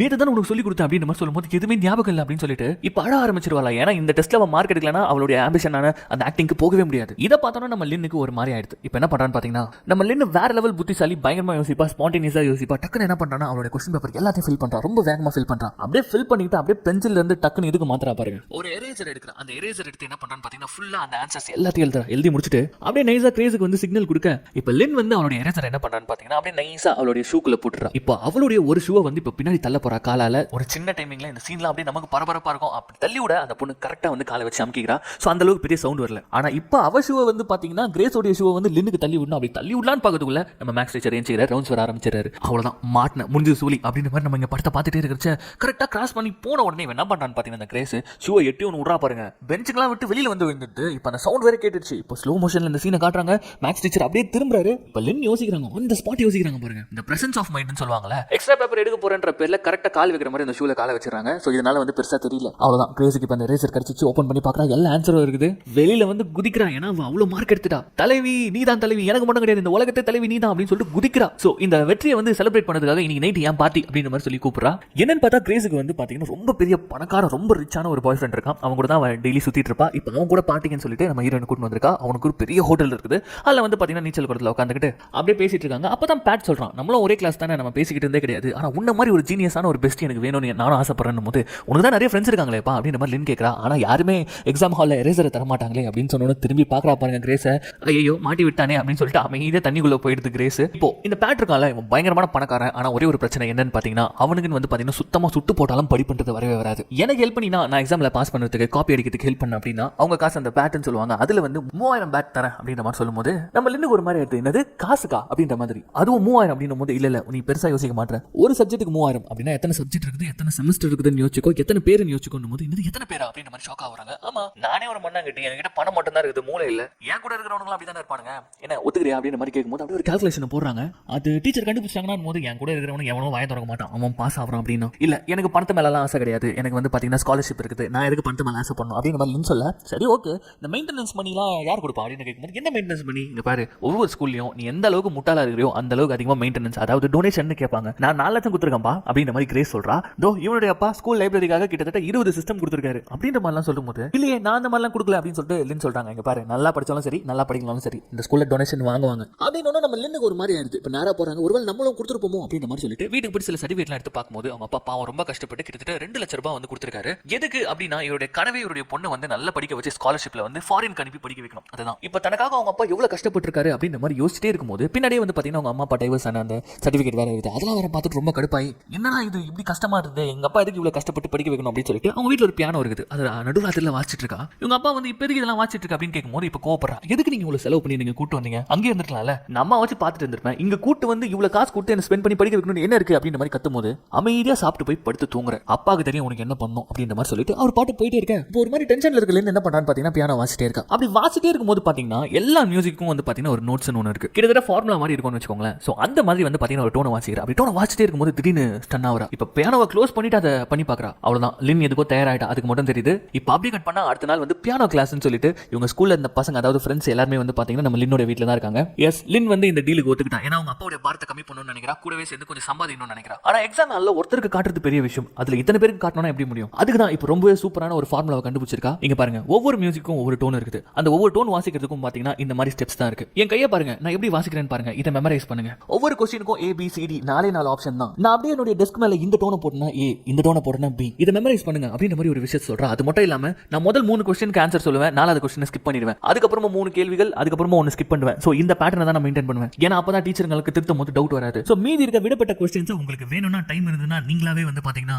சால்வ் பண்ணுங்க, நம்ம மாட்டிக்கவே மாட்டோம், டீச்சர்களுக்கும் டவுட் வராது அப்படின்ற மாதிரி ஒரு பேட்டர்னை சொல்றாங்க. பசங்களா சொல்லவே தேவையில்ல, ஆஹா வேற லெவலா இருக்கே அப்படின்னு சொல்லிட்டு அந்த சீனை கட். எக்ஸாம் ஹால்ல எக்ஸாம் ஸ்டார்ட் ஆகுது, நம்ம லின்ன அப்படியே டேபிள் எடுத்து கையை வைக்கிறாங்க, பாருங்க பின்னாடி இருக்குது உங்க மூஞ்சிங்களோட சந்தோஷத்தை. அவ்வளவுதான் நம்ம லின்ன விரல் வத்தியை காட்ட ஆரம்பிக்க இப்போ ஒவ்வொரு பசங்களுக்கும் அவங்களுடைய ஆசைகள் நிறைவேறதை காட்டுறாங்க. ஃபர்ஸ்ட் பாத்தீங்கன்னா கிரேஸ் அவளுக்கு வந்து அந்த டிராமா அந்த கோர்ஸ் அதுல ஜாயின் பண்ணோம், அது வந்து சக்சஸ்ஃபுல் ஆகுது. அடுத்தது நம்ம பேட் நல்லா படிச்சு மார்க் எடுத்தனால அவங்க அப்பா வந்து பாத்தீங்கன்னா BMW வாங்கி கொடுத்திருக்காரு. சோ இந்த மாதிரி எக்ஸாம் ஹால்ல பியானோ மியூசிக் ஓடிட்டு இருக்க ஒவ்வொரு பணக்கார பசங்க மூஞ்சிலையும் சிரிப்பை பாருங்க, கூடவே சேர்த்து நம்ம லின்னோட அக்கௌண்ட்டையும் பாருங்க. அவ்வளவுதான் பணம் கொட்டுன்னு கொட்டுது. இதுல அப்பாக்கு காஸ்ட்லியான ஷர்ட் வேற வாங்கி கொடுத்திருக்கா. அப்பா வந்து என்னமா இவ்வளவு காஸ்ட்லியான ஷர்ட், நீ பியானோ கிளாஸ் எடுத்து வந்து பணக்காரி ஆயிடுவ போல இருக்கு, பாரு உன்னை நல்லா படிக்க வச்சு உன் மூளையை எப்படி நான் வச்சிருக்கேன் பாரு, எப்படி சம்பாதிக்க பாருன்னு சொல்லிட்டு அதுலயும் வந்து ஒரு பெருமை பண்றாரு. அப்பா இதெல்லாம் என்னப்பா நீங்க கொடுத்த நாலேஜுக்கு நான் இன்னுமே நிறைய பண்ணணும்னு நினைக்கிறேன். அப்படியா அப்பாக்கு ஒரு ட்ரௌசர் வாங்கி கூட அப்படின்ற மாதிரி ரொம்ப வெள்ளந்தியா இருக்கிறாரு அவரு. அவ்வளவுதான் அப்படி இங்க கட் பண்ணா ஒவ்வொரு எக்ஸாமுக்கும் வந்து ஆள் சேர்த்துனே இருக்கிற அந்த பேட்டு காசு சும்மா எகிரினே இருக்கு நம்ம லின்னு கிட்ட. அப்பதான் அந்த ஸ்கூல்ல வந்து பாத்தீங்கன்னா ஒரு பெரிய பேனர் தொங்க விடுறாங்க. அதுல வந்து பாத்தீங்கன்னா நம்ம லின்னு இருக்காங்க, கூடவே கீழே பேங்க்ஸ் அப்படின்னு சொல்லிட்டு ஒரு பையன் இருக்கான். இவங்க தான் இந்த ஸ்கூலுடைய 2 பேர் டாப்பர்ஸ். இப்ப பேங்க் பத்தி தான் காட்டுறாங்க. பேங்க் ஒரு ரொம்ப ஏழையான ஒரு பையன், தன்னுடைய அப்பா இல்லாம தன்னுடைய அம்மா கூட சேர்ந்துக்கிட்டு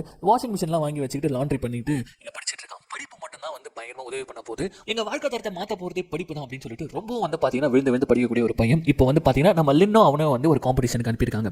அந்த காம்படிஷன்ல ஒரு 5000 ரூபாய் கிடைக்க போகுது, அதுக்காக தான் வந்து கலந்துட்டு இருக்கான் போல இருக்கு. இப்போ அந்த காம்படிஷன்ல காட்டுறாங்க லின்னுக்கு ஈக்குவலா புத்திசாலித்தனம் இருக்கக்கூடிய நல்ல நாலேஜ் இருக்கக்கூடிய ஒரு பையன் கரெக்டா ஆன்சரும் பண்றான். அப்படியே கட் பண்ணா ஸ்கூல் ஹெட் மாஸ்டர்ஸ் 2 பேரையும் வச்சு பெருமையா பேசிட்டு இருக்காங்க. அப்பதான் பேங்க் கிட்ட கேக்குறாங்க, எப்படி நீ வந்து அந்த பையோட வேல்யூ வந்து கரெக்டா சொன்ன அப்படின்னு கேட்கும்போது, பையோட வேல்யூ வரும்ன்றது என்னுடைய கால்குலேஷன் மேம், அதை வந்து நான் மக்கப் பண்ணிக்கிட்டேன், ஒரு பெரிய நம்பர் எப்பறம் மக்கப் பண்ண அப்படின்னு கேட்கும்போது, அதெல்லாம் சரி வாங்க உட்காருங்க உங்களுக்கு ஒரு விஷயம் சொல்றேன் அப்படின்னு சொல்லிட்டு இப்போ ஹெட்மிஸ்டர்ஸ் ஒரு விஷயத்தை சொல்றாங்க. அதாவது என்னன்னா இந்த வருஷம் சிங்கப்பூர் ஆஃப் அகாடமியில வந்து ஒரு பயங்கரமான ஸ்காலர்ஷிப் வந்து அனௌன்ஸ் பண்ணிருக்காங்க. சோ அது மூலமா நீங்க வந்து பாஸ் பண்ணீங்க அப்படின்னா உங்க பேச்சுலர் டிகிரில இருந்து டாக்டரேட் வரைக்கும் ஃப்ரீயா கிடைக்கக்கூடிய ஒரு பயங்கரமான சந்தர்ப்பம்பா, கம்ப்ளீட்டா ஃப்ரீ. இப்படி ஒரு ஆப்பர்ச்சுனிட்டி வந்து பாத்தீங்கன்னா யாருக்குமே கிடைக்காது. அதுக்கு தகுதியானவங்க நீங்க 2 பேர் தான். ஆனா என்ன ஒரே ஒரு விஷயம்னா ஒரு ஸ்கூல்ல இருந்து ஒருத்தருக்கு மட்டும் தான் அலௌட். சோ உங்க 2 பேர்ல வந்து நான் வந்து நேர்மையான ஒரு காம்படிஷனை பாக்குறேன், ஆல் தி பெஸ்ட் அப்படின்ற மாதிரி சொல்ல இவங்க 2 பேருக்குமே அதுதான் எய்ம். நம்மளுடைய லின்னுக்கு வந்து என்ன ஆசை அப்படின்னு பாத்தீங்கன்னா அப்பாக்கு எந்த ஒரு கஷ்டமும் கொடுக்காம சேம் டைம் நல்லா படிக்கணும், நல்ல பெரிய பெரிய இடங்களுக்கு போன முடியும் ஆசை. இவனுக்கு வந்து பாத்தீங்கன்னா தன்னுடைய கஷ்டப்பட்டு இருக்க அம்மா தன்னுடைய ஏழ்மையை வந்து சரி பண்ண போறதே படிப்பு, அதனால அந்த ஸ்காலர்ஷிப் அடிச்சு ஆகணும். இப்போ அப்படியே கட் பண்ணா அவன் லாண்ட்ரி ஷாப்ல தான் இருக்கான், அவங்க அம்மா மிஷின் ஒர்க் ஆகலன்னு சொல்லிட்டு கையில துவச்சிட்டு இருக்காங்க. ஸோ இதுக்காகவே வந்து பெரிய பணக்காரன் ஆகணும், படிச்சு பெரிய வேலைக்கு போயிட்டு பணக்காரன் ஆகணும்னு வந்து காத்துட்டு இருக்க பேங்க்குக்கு இந்த ஸ்காலர்ஷிப் ரொம்ப மிகப்பெரிய விஷயம். இப்போ அப்படியே கட் பண்ணி ஸ்கூல்ல இப்போ வந்து பாத்தீங்கன்னா ரொம்ப இம்பார்ட்டன்டான ஒரு பயங்கரமான ஒரு எக்ஸாம்னு வச்சுக்கோங்களேன். அந்த எக்ஸாமுக்கு வந்து ப்ரிப்பேர் பண்ணிட்டு நம்ம பேங்க் அப்படியே நடந்து போயிட்டே இருக்கும்போது பின்னாடி டேங்குன்னு ஒரு பையன், இந்த மொட்டை பையன் என்ன பண்ணிட்டு வந்துருக்கான்னு பாத்தீங்கன்னா கெஞ்சிட்டு வந்துட்டு நம்ம பேங்க் கிட்ட டேய் மச்சான் ப்ளீஸ்டா ஆல்ரெடி நிறைய டைம் நான் ஃபெயில் ஆயிட்டேன், இந்த தடவை நான் ஃபெயிலே ஆக கூடாதுடா ப்ளீஸ் அப்படின்னு சொல்லி கெஞ்சிட்டு வந்து டேய் என்னடா பண்ணுவேன் ப்ளீஸ்டா நான் உனக்கு காப்பி அடிச்சுக்கிறேன் ப்ளீஸ்டா அப்படின்ற மாதிரி சொல்லும்போது இவன் நேர்மையானவன், இவன் டென்ஷன் ஆவறான், மகன் அவ்வளவுதான் டீச்சர் கிட்ட போட்டு குடுறோம்னு வந்து டேய் ப்ளீஸ்டா நான் உனக்கு 3000 ரூபாய் தரேன்டா ஒரு சப்ஜெக்ட்டுக்கு அப்படின்னு சொல்லிட்டு நம்ம லின் வந்து பண்ற அந்த பிசினஸ் வந்து பாத்தீங்கன்னா அதெல்லாம் இவன் இங்க சொல்லிட்டு இருக்கான். என்ன 3000 ரூபாய் எனக்கு புரியல அப்படின்னு போது இந்த மியூசிக் கோட்லாம் எனக்கு வந்து ஒர்க் அவுட் ஆகலடா, என்னால ஞாபகப்படுத்திக்க முடியலடா அப்படின்னு மாதிரி சொல்லும்போது என்ன மியூசிக் கோடுன்னு போது இவன் அரைவரே வந்து அதெல்லாம் ஒண்ணுடா ப்ளீஸ்டா நான் ஒரே ஒரு தடவை உன்னை பார்த்து காப்பி அடிச்சுக்கிறேன் அப்படின்னு மாதிரி சொல்லிட்டு இருக்கும்போது இவன் படா அப்படின்னு மாதிரி சொல்லிட்டு நேரா எக்ஸாம் ஹாலுக்கு வந்துடுறான். இப்போ எக்ஸாம் ஹாலில் வந்து பாத்தீங்கன்னா எல்லாருமே கொஞ்சம் கொஞ்சமா கேதர் ஆயிட்டு இருக்காங்க. அப்போ வந்து பாத்தீங்கன்னா நம்ம லின் வந்து உட்காராங்க. பக்கத்துலேயே இந்த மொட்டை பையன் டேங்க் வந்து ஒரு மாதிரி எட்டி பார்த்துட்டு இருக்கிறது வந்து நம்ம பேங்க் வந்து பாத்துறோம். இப்போ எக்ஸாம் வந்து ஸ்டார்ட் ஆயிடுச்சு, பேங்க் காட்டுறாங்க, அவன் எல்லா கொஸ்டின்ஸும் அப்படியே வந்து பாத்தீங்கன்னா ஆர்டரா வந்து பண்ணிட்டு வரும்போது திடீர்னு உனக்கு ஒரு டவுட், இந்த கொஸ்டின்ஸ்லாம் எப்படி ஆன்சர் பண்றது அப்படின்ற மாதிரி கேட்கும்போது அப்பதான் நம்ம பசங்களுடைய பிளான்ல ஒரு பெரிய கல் வந்து விழுது. அது என்னன்னு பாத்தீங்கன்னா இந்த எக்ஸாம் வந்து சாதாரண எக்ஸாம் மாதிரி கிடையாது, 2 செட் ஆஃப் கொஸ்டின்ஸ் இருக்குமா, உங்களுக்கு எதுவோ அதை தேர்ந்தெடுத்து தான் நீங்க எழுதணுமா. போச்சுடா அப்படின்னு சொல்லிட்டு எல்லாரும் இப்போ பேப்பர் போராட்ட ஆரம்பிக்கிறாங்க, பதட்டமாக ஆரம்பிக்கிறாங்க. ஏன்னா இவங்க பிளான் பண்ணிட்டு வந்ததுல வந்து பாத்தீங்கன்னா பாதி பேருக்கு ஃபர்ஸ்ட் செட், பாதி பேருக்கு செகண்ட் செட். இவன் பேங்க் வந்து எழுத ஆரம்பிச்சிடறான். இந்த மாதிரி தெரிஞ்ச ஒன்னும் இன்னும் பயந்து போன அந்த மொட்டை பையன் ஆல்ரெடி அவன் டென்ஷன்ல இருக்கான், சரியான ஆர்வங்களா இருக்குது. அவன் வந்து நம்ம ஹீரோயின் கிட்ட கெஞ்சத்தை பார்த்து நம்ம பேங்க் வந்து பாரு அந்த பொண்ணு எப்படி டிஸ்டர்ப் பண்ணிட்டு இருக்கான் அப்படின்ற மாதிரி அங்க நம்ம ஹீரோயினே பதறி போயிருக்காங்க. ஏன்னா காசு வாங்கிட்டாங்க, எப்படி இந்த பசங்களை பாஸ் பண்ணி விட போறோம் தெரியாம குழம்பிட்டு இருக்க இவன் வேற ஒரு பக்கம். இப்போ மூணாவது ஒரு பிரச்சனையா நம்ம பேங்க் என்ன பண்றான் பாத்தீங்கன்னா கரெக்டா நம்ம ஹீரோயின் கிட்ட வந்து பேப்பர் பென் எல்லாம் கீழே போற மாதிரி போட்டுட்டு பேப்பர்ல எழுதி காட்டுறான், உன் பக்கத்துல இருக்கிற உன்னை காப்பி வச்சிட்டு இருக்கான் பார்த்து உசாராரு அப்படின்ற மாதிரி எழுதி காமிக்க நம்ம ஹீரோயின் அதை படிச்சுட்டு அட பாவீங்களா இப்படியா மட்டமா காப்பி அடிப்பீங்கன்ற மாதிரி சொல்லிட்டு நான் பாத்துக்கிறேன் அப்படின்ற மாதிரி சொல்லிட்டு ஒரு சின்னதா ஒரு ஸ்மைல போடுறாங்க. ஆனா இந்த பேங்க் இருக்கான் பாருங்க, இவன் ரொம்ப நல்லவன் போல இருக்குது, இப்பயும் விட மாட்டான். நேரம் போய் சார் கிட்ட சார் மூணாவது ஒரு பையன் இருக்காங்க பக்கத்துல இருக்க ஒரு பொண்ணை பார்த்து காப்பி வச்சிட்டு இருக்கான் சார் அப்படின்ற மாதிரி போட்டு கொடுத்துட்டு போயிடறான். அவர் வந்து சரி சார் நீ இப்போ நான் பாத்துக்கிறேன் எல்லாத்தையும் அப்படின்ற மாதிரி சொல்லிடுறாரு. ஸோ இப்போ வந்து பரபரப்பாக ஆரம்பிக்குது, ஏன்னா இன்னும் கொஞ்ச நேரம் தான் இருக்கு எக்ஸாம் முடியறதுக்கு. ஸோ டக்குன்னு நம்ம ஹீரோயின் வந்து இப்போ ஒரு பயங்கரமான செய்கையை செய்யறாங்க. அது என்ன தெரியுமா, யாருக்கு முதல்ல என்ன செட்டுன்னு தெரிஞ்சுக்கணும். அதனால அப்படியே வந்து அப்படியே சோம்பல் முடிக்கிற மாதிரி யார் யாருக்கு என்னென்ன அப்படின்னு சொல்லிட்டு கேட்கும்போது பாதி பேருக்கு செட் 1, பாதி பேருக்கு செட் 2. நம்ம ஹீரோனுக்கு இருக்குது செட் 1. ஸோ அதை கம்ப்ளீட்டா அவங்க முடிச்சிட்டாங்க. முதல்ல செட் 1 அப்படின்னு சொல்லிட்டு கை காட்டுறாங்க, அவ்வளவுதான் விரல் வித்தியா காட்ட ஆரம்பிக்கிறாங்க. அந்த செட் 1ல இருக்கிற எல்லாருமே வந்து வேகமா ஃபீல் பண்ண ஆரம்பிக்கிறாங்க. அது முடிஞ்ச உடனே கபால் ஏந்திருப்பானுங்களா ஒரு 10 பேர் ஒரே டைம்ல. அட பாவீங்களா இதுதான் உங்க டக்காடா சாதாரணமா போங்கடா அப்படின்ற மாதிரி கொஞ்சம் ஹீரோயின் பயப்பட ஆரம்பிக்கிறாங்க. ஆனா அவங்க போயிட்டு பேப்பர் கொடுக்குற கேப்ல அப்படியே வந்து கம்ப்ளீட்டா அந்த சாரை மறைச்சுக்க இவங்க கொஸ்டின் பேப்பர் வந்து செட் 1 செட் 2க்கு எப்படி உங்களால ஆன்சர் பண்ண முடியும். இப்போ பண்றாங்க பாருங்க ஒரு பயங்கரமான மூவ். டக்குன்னு பாத்தீங்கன்னா பக்கத்துல டேங்க் இருக்கான்ல அவன் செட் 2 தான். அப்படியே பேப்பர் வந்து மாத்திக்கிறாங்க. அவன் மிரண்டே போறான், ஒரு சின்ன கேப் தான் மாத்திக்கிட்டு இப்போ இவங்க என்ன பண்ண போறாங்கன்னா வேற ஒருத்தனுடைய கொஸ்டின் பேப்பருக்கு ஆன்சர் எழுதி அதை மத்தவனுக்கு சொல்ல போறாங்க. ஆல்ரெடி பயங்கர டென்ஷனா பரபரப்பா எழுதிட்டு இருக்காங்க. லாஸ்ட் ஒரு 15 மினிட்ஸ் தான் இருக்குது. இதுல இவங்க எழுதி கால்குலேட் பண்ணி கண்டுபிடிச்சு அதை பின்னாடி இருக்கிறவங்களுக்கு வேற சொல்லி ஆகணும். இதுல அந்த பக்கத்துல அந்த டேங்க்ல ஒரு பண்ணிட்டா உன் பேர் அழிச்சிட்டு என் பேர் எழுதி கொடுத்துட்டா அப்படின்னு மாதிரி சொல்றான். டே மண்ட காசாயம் அது ஏன் கொஸ்டின் பேப்பரா கொஞ்ச நேரத்துக்கு மூடி உட்காரான் அப்படின்னு மாதிரி சொல்லிட்டு வேகமா அவன் கொஸ்டின் பேப்பருக்கு இவங்களுக்கு ஒரு ரஃபான ஒரு பேப்பர் கொடுப்பாங்க ஆன்சர் போட்டு பாக்குறதுக்கு. ஸோ அந்த பேப்பர்ல அவங்க சம்மெல்லாம் போட்டு பார்த்துட்டு இப்போ ஒரு வழியா வந்து பாத்தீங்கன்னா செகண்ட் முடிச்சிட்டாங்க, அவங்க செகண்ட் செட்டை முடிச்சிட்டாங்க. இப்போ அவ்வளவுதான் பியானோ வாசிக்க ஆரம்பிக்கிறாங்க வேகமா. அவ்வளவுதான் 5 நிமிஷம் தான் இருக்குதுன்னு ஒரு கத்திட்டு இருக்காரு. 5 நிமிஷத்துல 50 கொஸ்டின் சொல்லி ஆகணும். ஸோ வேகமா டைப் பண்ணிட்டு இருக்க ஒவ்வொருத்தரும் எழுதிட்டு இருக்க டைம் முடிஞ்சு போயிட்டு இவங்க பாட்டு வேகமா டைப் பண்ணிட்டு இருக்காங்க. இப்போ வராரு சார் செம கோமா வந்து பேப்பர் புடிங்கிறாரு. உங்களுக்கு சொன்னா புரியாதா அப்படியே உட்காந்து எழுதிட்டே இருக்கீங்க ஏச்சு போங்க அப்படின்ற மாதிரி சொல்லிட்டு எல்லா பேப்பரையும் வேகமா புடுங்குறாரு பாருங்க. இப்போ பேர் எதுவுமே பார்க்கல, கெட்டதுலயே ஒரு நல்லது நடந்துடா அப்படின்ற மாதிரி சொல்லிட்டு பசங்க அப்படியே ரிலாக்ஸ் ஆகுறாங்க. டென்ஷன் ஆகி விட்டாங்க நம்ம லின்னு. வெளில வந்து பாத்தீங்கன்னா தலையை அமைக்கி விட்டுட்டு இருக்கா. தலைவி நீங்க வேற ரகம் தலைவி அப்படின்ற மாதிரி சொல்லிட்டு கிரேஸ் வந்து தலையை அமைக்கி விட்டே இருக்கும்போது எல்லாம் ஸ்மூத்தா போயிட்டு இருந்தது நினைச்சிட்டு இருந்தேன். இந்த சமயத்துல ஹெட்மிஸ்ட்ரஸ் ரூம்ல இருந்து அந்த ஸ்பீக்கர்ல சொல்றாங்க இந்த பொண்ணு லின்னு அதுக்கப்புறம் டேங்க் 2 பேரும் இங்க வாங்க உடனடியா அப்படின்ற மாதிரி சொல்றாங்க. அவ்வளவுதான் தூக்கி வாரி போடுது லின்னுக்கு. பயந்துகிட்டே 2 பேரும் உள்ள போறாங்க. உள்ள போய் பார்த்தா இந்த பேங்க் நீங்க டீச்சர் கிட்ட போட்டு கொடுத்தது மட்டும் இல்லாம ஸ்ட்ரைட்டா போயிட்டு ஹெட்மிஸ்ட்ரஸ் கிட்டே போட்டு கொடுத்துட்டு இருக்கான். லின் என்ன இது பேங்க் வந்து சொல்றான் நீங்க வந்து ஏதோ காப்பி அடிச்சிட்டு இருந்தீங்க அப்படின்னு சொல்லிட்டு சொல்லும்போது அந்த டேங்க் வந்து இல்லவே இல்ல மேடம் இது நானே தான் படிச்சு எழுதுனேன் அப்படின்ற மாதிரி சொல்லும்போது இரு கண்டுபிடிச்சனா உனக்கு இருக்குது. ஆனா லின் அப்படிலாம் பண்ண மாட்டாளே. சரி ஓகே லின் நீ போ நான் என்னன்னு விசாரிக்கிறேன் அப்படின்ற மாதிரி சொல்லிட்டு போக சொல்றாங்க. ஆனா போகும்போது ஒரு நிமிஷம் நில்லு அப்படின்ற மாதிரி சொல்றாங்க. நிறுத்திட்டு ஆமா உன்னோட கொஸ்டின் பேப்பர் செட் வேற அவந்து வேற, ஆனா அவன் கொஸ்டின் பேப்பர்ல இருக்க சம்மெல்லாம் வந்து ஏன் உன்னுடைய ரஃப் பேப்பர்ல இருக்கு அப்படின்னு சொல்லிட்டு ஒரு கேள்வி கேட்டுட்டு ஒரு பார்வை பாக்குறாங்க பாருங்க. இந்த பேங்க் பாக்குறான் அடிப்பாவே அப்படின்னா நீங்க காப்பில அடிக்கலையா எக்ஸாமே எழுதி கொடுத்துருக்கேன் அப்படின்ற மாதிரி ஒரு பார்வை பார்க்க அப்படி கட் பண்ண அவ்வளவுதான். நடந்த எல்லாத்தையும் வந்து நம்ம லின்னோட அப்பா கூட்டு வந்து கண்ணா பின்னா திட்டிட்டு இருக்காங்க. இப்படி ஒரு காரியத்தை பண்ணுவான் நான் எதிர்பார்க்கவே இல்லை. இவளை எவ்வளவு நம்பி நான் ஸ்காலர்ஷிப் கொடுத்தேன், இவ பண்ண காரியத்துக்கு இவளை வந்து டிசி கொடுத்து வெளியில அனுப்பியிருக்கணும். ஏதோ நல்லா படிக்கிற பொண்ணுன்னு சொல்லிட்டு உங்களை கூப்பிட்டு வார்ன் பண்றேன், ஆனா எதுக்காக நீ இதை பண்ண அப்படின்ற மாதிரி கேட்டு இருக்கும்போது திபுதிபுன்னு உள்ள ஓடி வந்து வந்து பேங்க் இவன் சரியானவனா இருக்கான். காசுக்காக தான் மேம் அந்த பையன் எனக்கு வந்து 3000 ரூபாய் தரேன்னு சொன்னான் ஒரு சப்ஜெக்ட்டுக்கு. ஒருவேளை இவன் அதுக்காக தான் பண்ணிருக்கா போல இருக்கு அப்படின்னு மாதிரி போட்டு குத்துறான் பேங்க். என்னன்னா இவனுடைய கஷ்டம் இவனுக்கு ரொம்ப நல்லாவே தெரியும். ரொம்ப கஷ்டப்பட்டு படிக்கிறான். அதுக்கான ரிசல்ட் வந்து இவனுக்கு வரணும்னு நினைக்கிறான். இந்த மாதிரிலாம் ஏமாத்தி ஈஸியா பாஸ் பண்ணிட்டு போறது உங்களுக்கு பிடிக்கல. அந்த கோவத்துல பயங்கரமா இதெல்லாம் போட்டு குத்துறான் அப்படின்னு சொல்லிட்டே இருக்கும்போது டக்குனு இவன் என்ன பண்ணானா, மேம் நான் காப்பி அடிக்க ஹெல்ப் பண்ண அதை நான் ஒத்துக்கிறேன். ஆனா நான் எழுதின டெஸ்ட் எல்லாமே என்னுடைய நாலேஜ் வச்சு என்னுடைய மேத்தமேட்டிக்ஸ் ஸ்கில்ல வச்சு தான். லின் நீ என்ன நினைச்சிட்டு இருக்க? நீ நல்லா படிச்சுனா நீ என்ன வேணாலும் பண்ணலாம் நினைச்சிட்டு இருக்கியா? ஸ்கூல்ன்றது படிப்பு மட்டும் கிடையாது, நல்ல விஷயம் டிசிப்ளினாவும் இருக்கணும். அது நீ மீறிட்ட அப்படின்ற மாதிரி கத்திட்டு இருக்கும்போது நீங்க மட்டும் டிசிப்ளினா இருக்கீங்களா அப்படின்ற மாதிரி கத்துறாங்க லின்னு. அப்படியே ஹெட்மிஸ்டர்ஸ் வந்து ஷாக் ஆயிடுறாங்க. ஆமா எனக்கு வந்து ஸ்காலர்ஷிப் தானே சொன்னீங்க, அப்புறம் எதுக்கு 2 லட்சம் ரூபாய் எங்க அப்பா கிட்ட இருந்து வாங்குனீங்கன்னு போது அதுக்கு பேர் மெயின்டெனன்ஸ், இதுக்கு பேர் டிசிப்ளின் கிடையாதா அப்படின்ற மாதிரி லின் அப்படி வாக்குவாதத்தில் ஈடுபட்டு இருக்கும்போது டக்குனு அவங்க அப்பா வந்து காம் டவுன் பண்ணி தயவு செய்து இதுக்கு மேல என்னால முடியாது, ஒழுங்கா அமைதியா வந்துரு அப்படின்னு சொல்லும்போது ஒரு கண்டிஷன் அப்படின்ற மாதிரி ஹெட்மிஸ்டர் சொல்றாங்க. என்னன்னு பாத்தீங்கன்னா இவ ஸ்கூல்ல இருக்கலாம், ஆனா முன்ன மாதிரி இவளுக்கு இந்த ஃப்ரீ எஜுகேஷன்லாம் கிடையாது, இவ காசு கட்டணும், ஸ்காலர்ஷிப் கிடையாது. அது மட்டும் இல்லாம அந்த சிங்கப்பூர் ஸ்காலர்ஷிப் உனக்கு கிடையாது, அங்க போறது கிடையாது, அதுக்கு தகுதியானவன் வந்து பேங்க் தான் அப்படின்ற மாதிரி சொல்லிடுறாங்க. அவ்வளவுதான் வாழ்க்கையை முடிஞ்சு போயிட்டு போகும்போது அப்படியே பேங்க்ஸை பார்த்து ஆல் தி பெஸ்டா அப்படின்ற மாதிரி சொல்லிட்டு போயிடுறாங்க. அவ்வளவுதான். இப்போ அப்படியே கட் பண்ணா வீட்டுக்கு போயிட்டு அப்பா கண்ணா பின்ன திட்டாரு. நான் என்னன்னாலும் நினைச்சிட்டு இருந்தேன் நீ எப்படிலாம் வருவேன்னு நினைச்சிட்டு இருந்தேன். ஆனா இப்படி கடைசியில் ஒரு கேவலமான ஒரு கல்பிரேட்டா வந்திருக்க பாத்தியா? உனக்கு இருக்க திறமைக்கு நீ ஃபாரின் போயிட்டு படிப்ப, அது என்னோட கனவுடியாது, எனக்கு கிடைக்காதெல்லாம் உனக்கு கிடைக்கணும்னு நினைச்சேன், ஆனா நீ இப்படி கேவலமா பண்ணுவேன்னு நினைக்கிறேன்னு சொல்லிட்டு அந்த சட்டையெல்லாம் கிழிச்சு தூக்கி போட்டு அவ்வளவுதான். லின்னுடைய அப்பா பேசுதே கிடையாது. இதுக்கப்புறம் இவளுக்கு ஸ்காலர்ஷிப்பும் கிடையாது, ஃப்ரீ எஜுகேஷனும் கிடையாது. அப்படியே சில நாட்கள் போகுது, சில மாசங்களும் போகுது. அப்படி போயிட்டே இருக்கும்போது தான் ஒரு நாள் வந்து பாத்தீங்கன்னா கிரேஸ் வந்து கூப்பிட்டு அனுப்புறா, உன்னை பார்க்கணும் அப்படின்னு சொல்லிட்டு. இவ்வளவு போயிட்டு என்னன்னு கேட்கும்போது அப்பதான் வந்து பாத்தீங்கன்னா ஒரு பயங்கரமான ஒரு விஷயத்தை, ஒரு ஃபிளாஷ்பேக்கை வந்து ரிலீஸ் பண்றா. அது என்னன்னு பாத்தீங்கன்னா இந்த பேட் இருக்கான்ல, அவருடைய அப்பா வந்து ரொம்ப மிகப்பெரிய பணக்காரர், அவங்க அம்மாவும் சரிதான். பேட்டும் கிரேஸும் ரிலேஷன்ஷிப்ல இருக்கிறது வந்து பாத்தீங்கன்னா தெரியும் அவங்களுக்கு. அதனால கிரேஸை ஒரு நாள் கூப்பிட்டு அனுப்புறாங்க. நல்லா போயிட்டு இருக்குது டின்னர். அப்ப என்ன பண்றாங்கன்னா பேட்டை தனியா அனுப்பிட்டு இப்ப கிரேஸ் கிட்ட பேசுறாங்க. இங்க பாருமா, நாங்க நிறைய சம்பாதிச்சு நிறைய பணம் வச்சிருக்கோம், ஆனா இந்த பையனுக்கு வந்து சுட்டு போட்டாலும் படிப்பு வரல, ரொம்ப கஷ்டப்பட்டு இருந்தேன். ஆனா இன்னைக்கு உன் கூட அவன் சேர்ந்தானோ அவன் நல்லா வந்து எக்ஸாம்ல வந்து பெர்ஃபார்ம் பண்ண ஆரம்பிச்சிட்டான். அதுக்கு எல்லாமே காரணம் நீ தான் நினைக்கிறேன். சோ அதனால அவனை பாஸ்டன்ல கொண்டு போயிட்டு ஒரு பயங்கரமான யூனிவர்சிட்டி இருக்குது, அதுல படிக்க வைக்க போறேன். அதுக்கு அவன் கூட நீ இருக்கணும் கடைசி வரைக்கும். புரியல என்ன சொல்ல வரேன்ட்டு?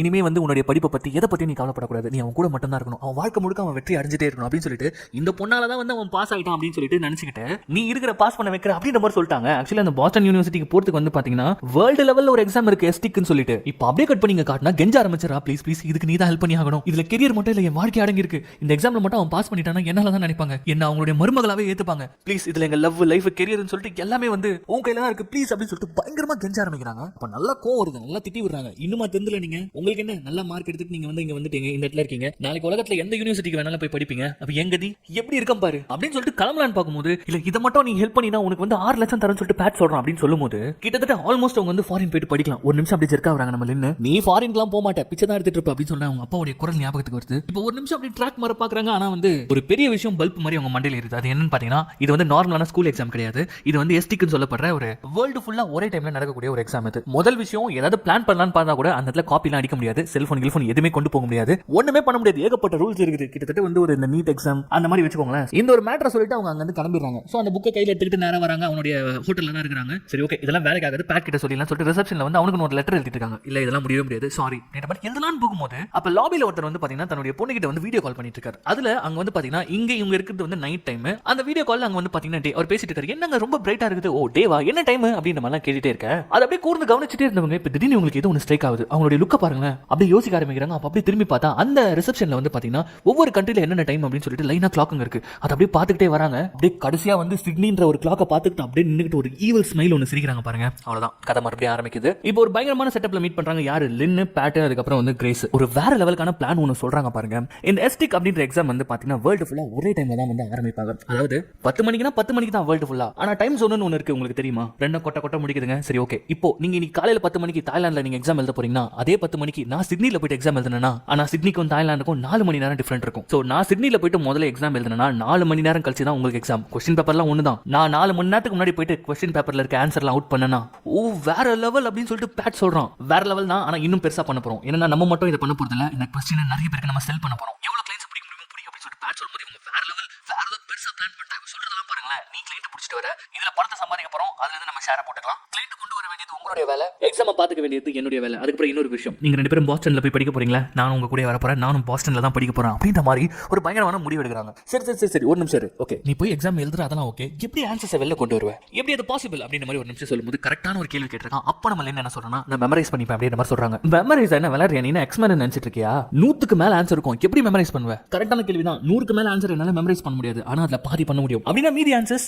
அதுக்கு என்ன மாதிரி இன்னொரு ஆள் தேவைப்படுவாங்க உன்ன மாதிரியா அப்படின்னு கேட்கும்போது அப்படியே கட் பண்ணி நம்ம பேங்கை தான் காட்டுறாங்க. ஐயோ அவன் ஒத்துக்கவே மாட்டானே, நீதி நியாயம் பேசுவானே அப்படின்னு மாதிரி இவங்க பேசிட்டு இருக்க அதே நேரம் அன்னைக்கு காட்டுறாங்க மீதி எப்படி விளையாடுறது பாருங்க. நம்ம பேங்க் வந்து லாண்ட்ரி டெலிவரிக்காக போயிருக்கும் போது அங்க ஏற்பட்ட ஒரு சில பிரச்சனையில லோக்கல் கை கிட்ட மாட்டிக்கிறானுங்க, போட்டு சம்மடி பொழந்து. இப்போ அப்படியே கட் பண்ணா இவனுக்கு பாவம் அந்த ஸ்காலர்ஷிப்கான எக்ஸாம்பிள் இருக்குது, அந்த நாள் இப்போ ஏதோ ஒரு குப்பமேட்ல கிடக்குறான், லாங் ஷாட்ல காட்டுறாங்க. இப்போ அப்படியே கட் பண்ணி இவங்க டீம்ல வந்து பாத்தீங்கன்னா அந்த டாங் பையனை சேர்த்துக்கிட்டாங்க. உன்னால எத்தனை பேர் இதுக்குள்ள கொண்டு வர முடியுமோ கொண்டு வா, நீ கூட்டிட்டு வர ஒவ்வொரு நம்பருக்கும் உனக்கு 5000 ரூபாய் அப்படின்னு மாதிரி சொல்லும்போது ஐயா இந்த எஸ்டிக் எக்ஸாம்ல பாஸ் ஆகணுன்றதுக்காகவே என்கிட்ட ஒரு 30 பேர் இருக்காங்க, சூப்பர் எல்லாம் கரெக்டா போயிட்டு இருக்குது, ஆனா இன்னொரு ஆள் தேவை என்ன பண்றது அப்படின்னு கேட்கும்போது இது அந்த பேங்க்ஸ் பத்தி பேசுறீங்களா, அவனோட அவன் ஹாஸ்பிட்டல்ல கிடக்குறான் அப்படின்னு மாதிரி சொல்லும்போது என்னாச்சுன்னு போது அவன் என்கிட்ட 9 மூஞ்ச வச்சு ஹாஸ்பிட்டல்ல இருக்கான், நம்ம வேற யாராச்சும் தான் பார்க்கணும் அப்படின்னு மாதிரி சொல்லும்போது இப்போ அப்படியே கட் பண்ணா இந்த எஸ்டிக் எக்ஸாம்ல இந்த மாதிரி ஃபோர்ஜரி பண்ணி பாஸ் பண்ணணும்னு நினைக்கிற பசங்க எல்லாருமே வந்து ஒன்னு சேர்த்திருக்காங்க, அவங்க தான் கிளைண்ட்னு சொல்றாங்க.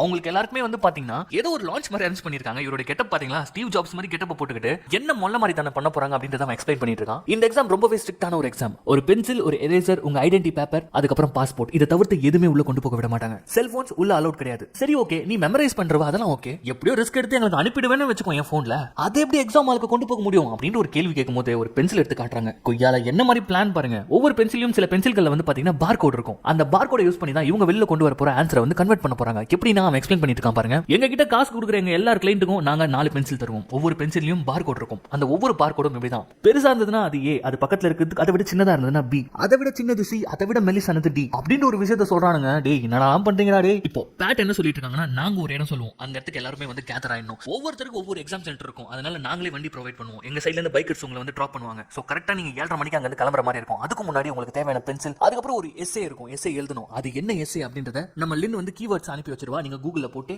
போற வழியில படிச்சுக்கிட்டே போயிடணும். கிட்டத்தட்ட இதெல்லாம் கரெக்டா பண்ணா 3 மணி நேரம் இருக்கும். பென்சிலை வச்சு கொஸ்டின் எல்லாத்தையும் எழுதிடலாம். எஸ்ஏவை ஈஸியா படிச்சுட்டு எழுதிடலாம். இதெல்லாம் ஒத்துக்கிற மாதிரி இருந்தா 2 வாரத்துக்குள்ள காசு கொடுங்கப்பா அப்படின்ற மாதிரி சொல்லிட்டு அந்த மீட்டிங் அங்க முடிக்க பெரிய பிசினஸ் கிளாப் பண்றாங்க எல்லாரும் எஞ்சி. இப்போ அப்படியே கட் பண்ணி நம்ம ஹீரோனை தான் காட்டுறாங்க. நேரா வந்து நம்ம பேங்கை தான் பார்க்க போயிருக்காங்க. அவன் பாட்டுன்னு பாத்தீங்கன்னா அவன் லைஃபே முடிஞ்சு போச்சு. அந்த ஸ்காலர்ஷிப்பும் மிஸ் பண்ணிட்டான். அவன் பாட்டுன்னு வேலை பார்த்துட்டே இருக்கும்போது இவங்க இப்போ போயிட்டு நான் உனக்கு ஒரு ப்ரொபோசிஷன் தரேன், நம்ம ஸ்கூல்ல பண்ணது இங்க வெளியில பண்ண போறோம் அப்படின்ற மாதிரி சொல்லும்போது அவன் வந்து மறப்பாங்க, பாரு நீ சீட்டிங் பண்ணிட்டு இருக்க, எனக்கு வந்து என்னுடைய லக்கு என்னுடைய நேரம் இந்த மாதிரி நான் ஆயிட்டேன், நான்லாம் வரமாட்டேன் அப்படின்ற மாதிரி சொல்ல டக்குனு அவங்க என்ன சொல்றாங்கன்னா, சரி ஓகே ஒரே ஒரு தடவை இந்த இடத்துக்கு வா அப்படின்னு சொல்லிட்டு கூப்பிடுறாங்க. இவனும் சரி என்னதான் சொல்றாங்க அப்படின்னு சொல்லிட்டு போனோம். ஃபர்ஸ்ட் உட்கார சொல்லி சேர் கொடுக்குறாங்க, உட்கார மாட்டான். இப்போ எல்லா பிளானையும் சொல்றாங்க. நம்ம 2 பேர் மட்டும் தான் சிட்னிக்கு போறோம், அங்க போயிட்டு எழுத போறோம், மக்கப் பண்ண போறோம், செல்போன் பாத்ரூமுக்கு வெளியில நம்ம ஒளிச்சு வச்சு தான் உள்ள போறோம். சோ மொத்தமா 4 செக்ஷன். ஒவ்வொரு செக்ஷனுக்கும் வந்து பாத்தீங்கன்னா 10 நிமிஷம் பிரேக் கொடுப்பாங்க. ஒவ்வொரு செக்ஷன்லயும் ஏதாச்சும் சொல்லிட்டு ஓடி வந்து வெளியில வந்து சீக்கிரமா மெசேஜ் அனுப்பி விட்டணும் அப்படின்னு சொல்லிட்டு பாருங்க ட்ரைனிங் எடுக்கிறாங்க பாருங்க. இன்கேஸ் பிரேக்கு நடுவுலயே வந்து நம்ம வெளியில போய் ஆகணும், வாமிட் பண்ணணும், எங்க பண்ணு அப்படின்ற மாதிரி சொல்லிட்டு ட்ரைனிங் கொடுக்குறாங்க.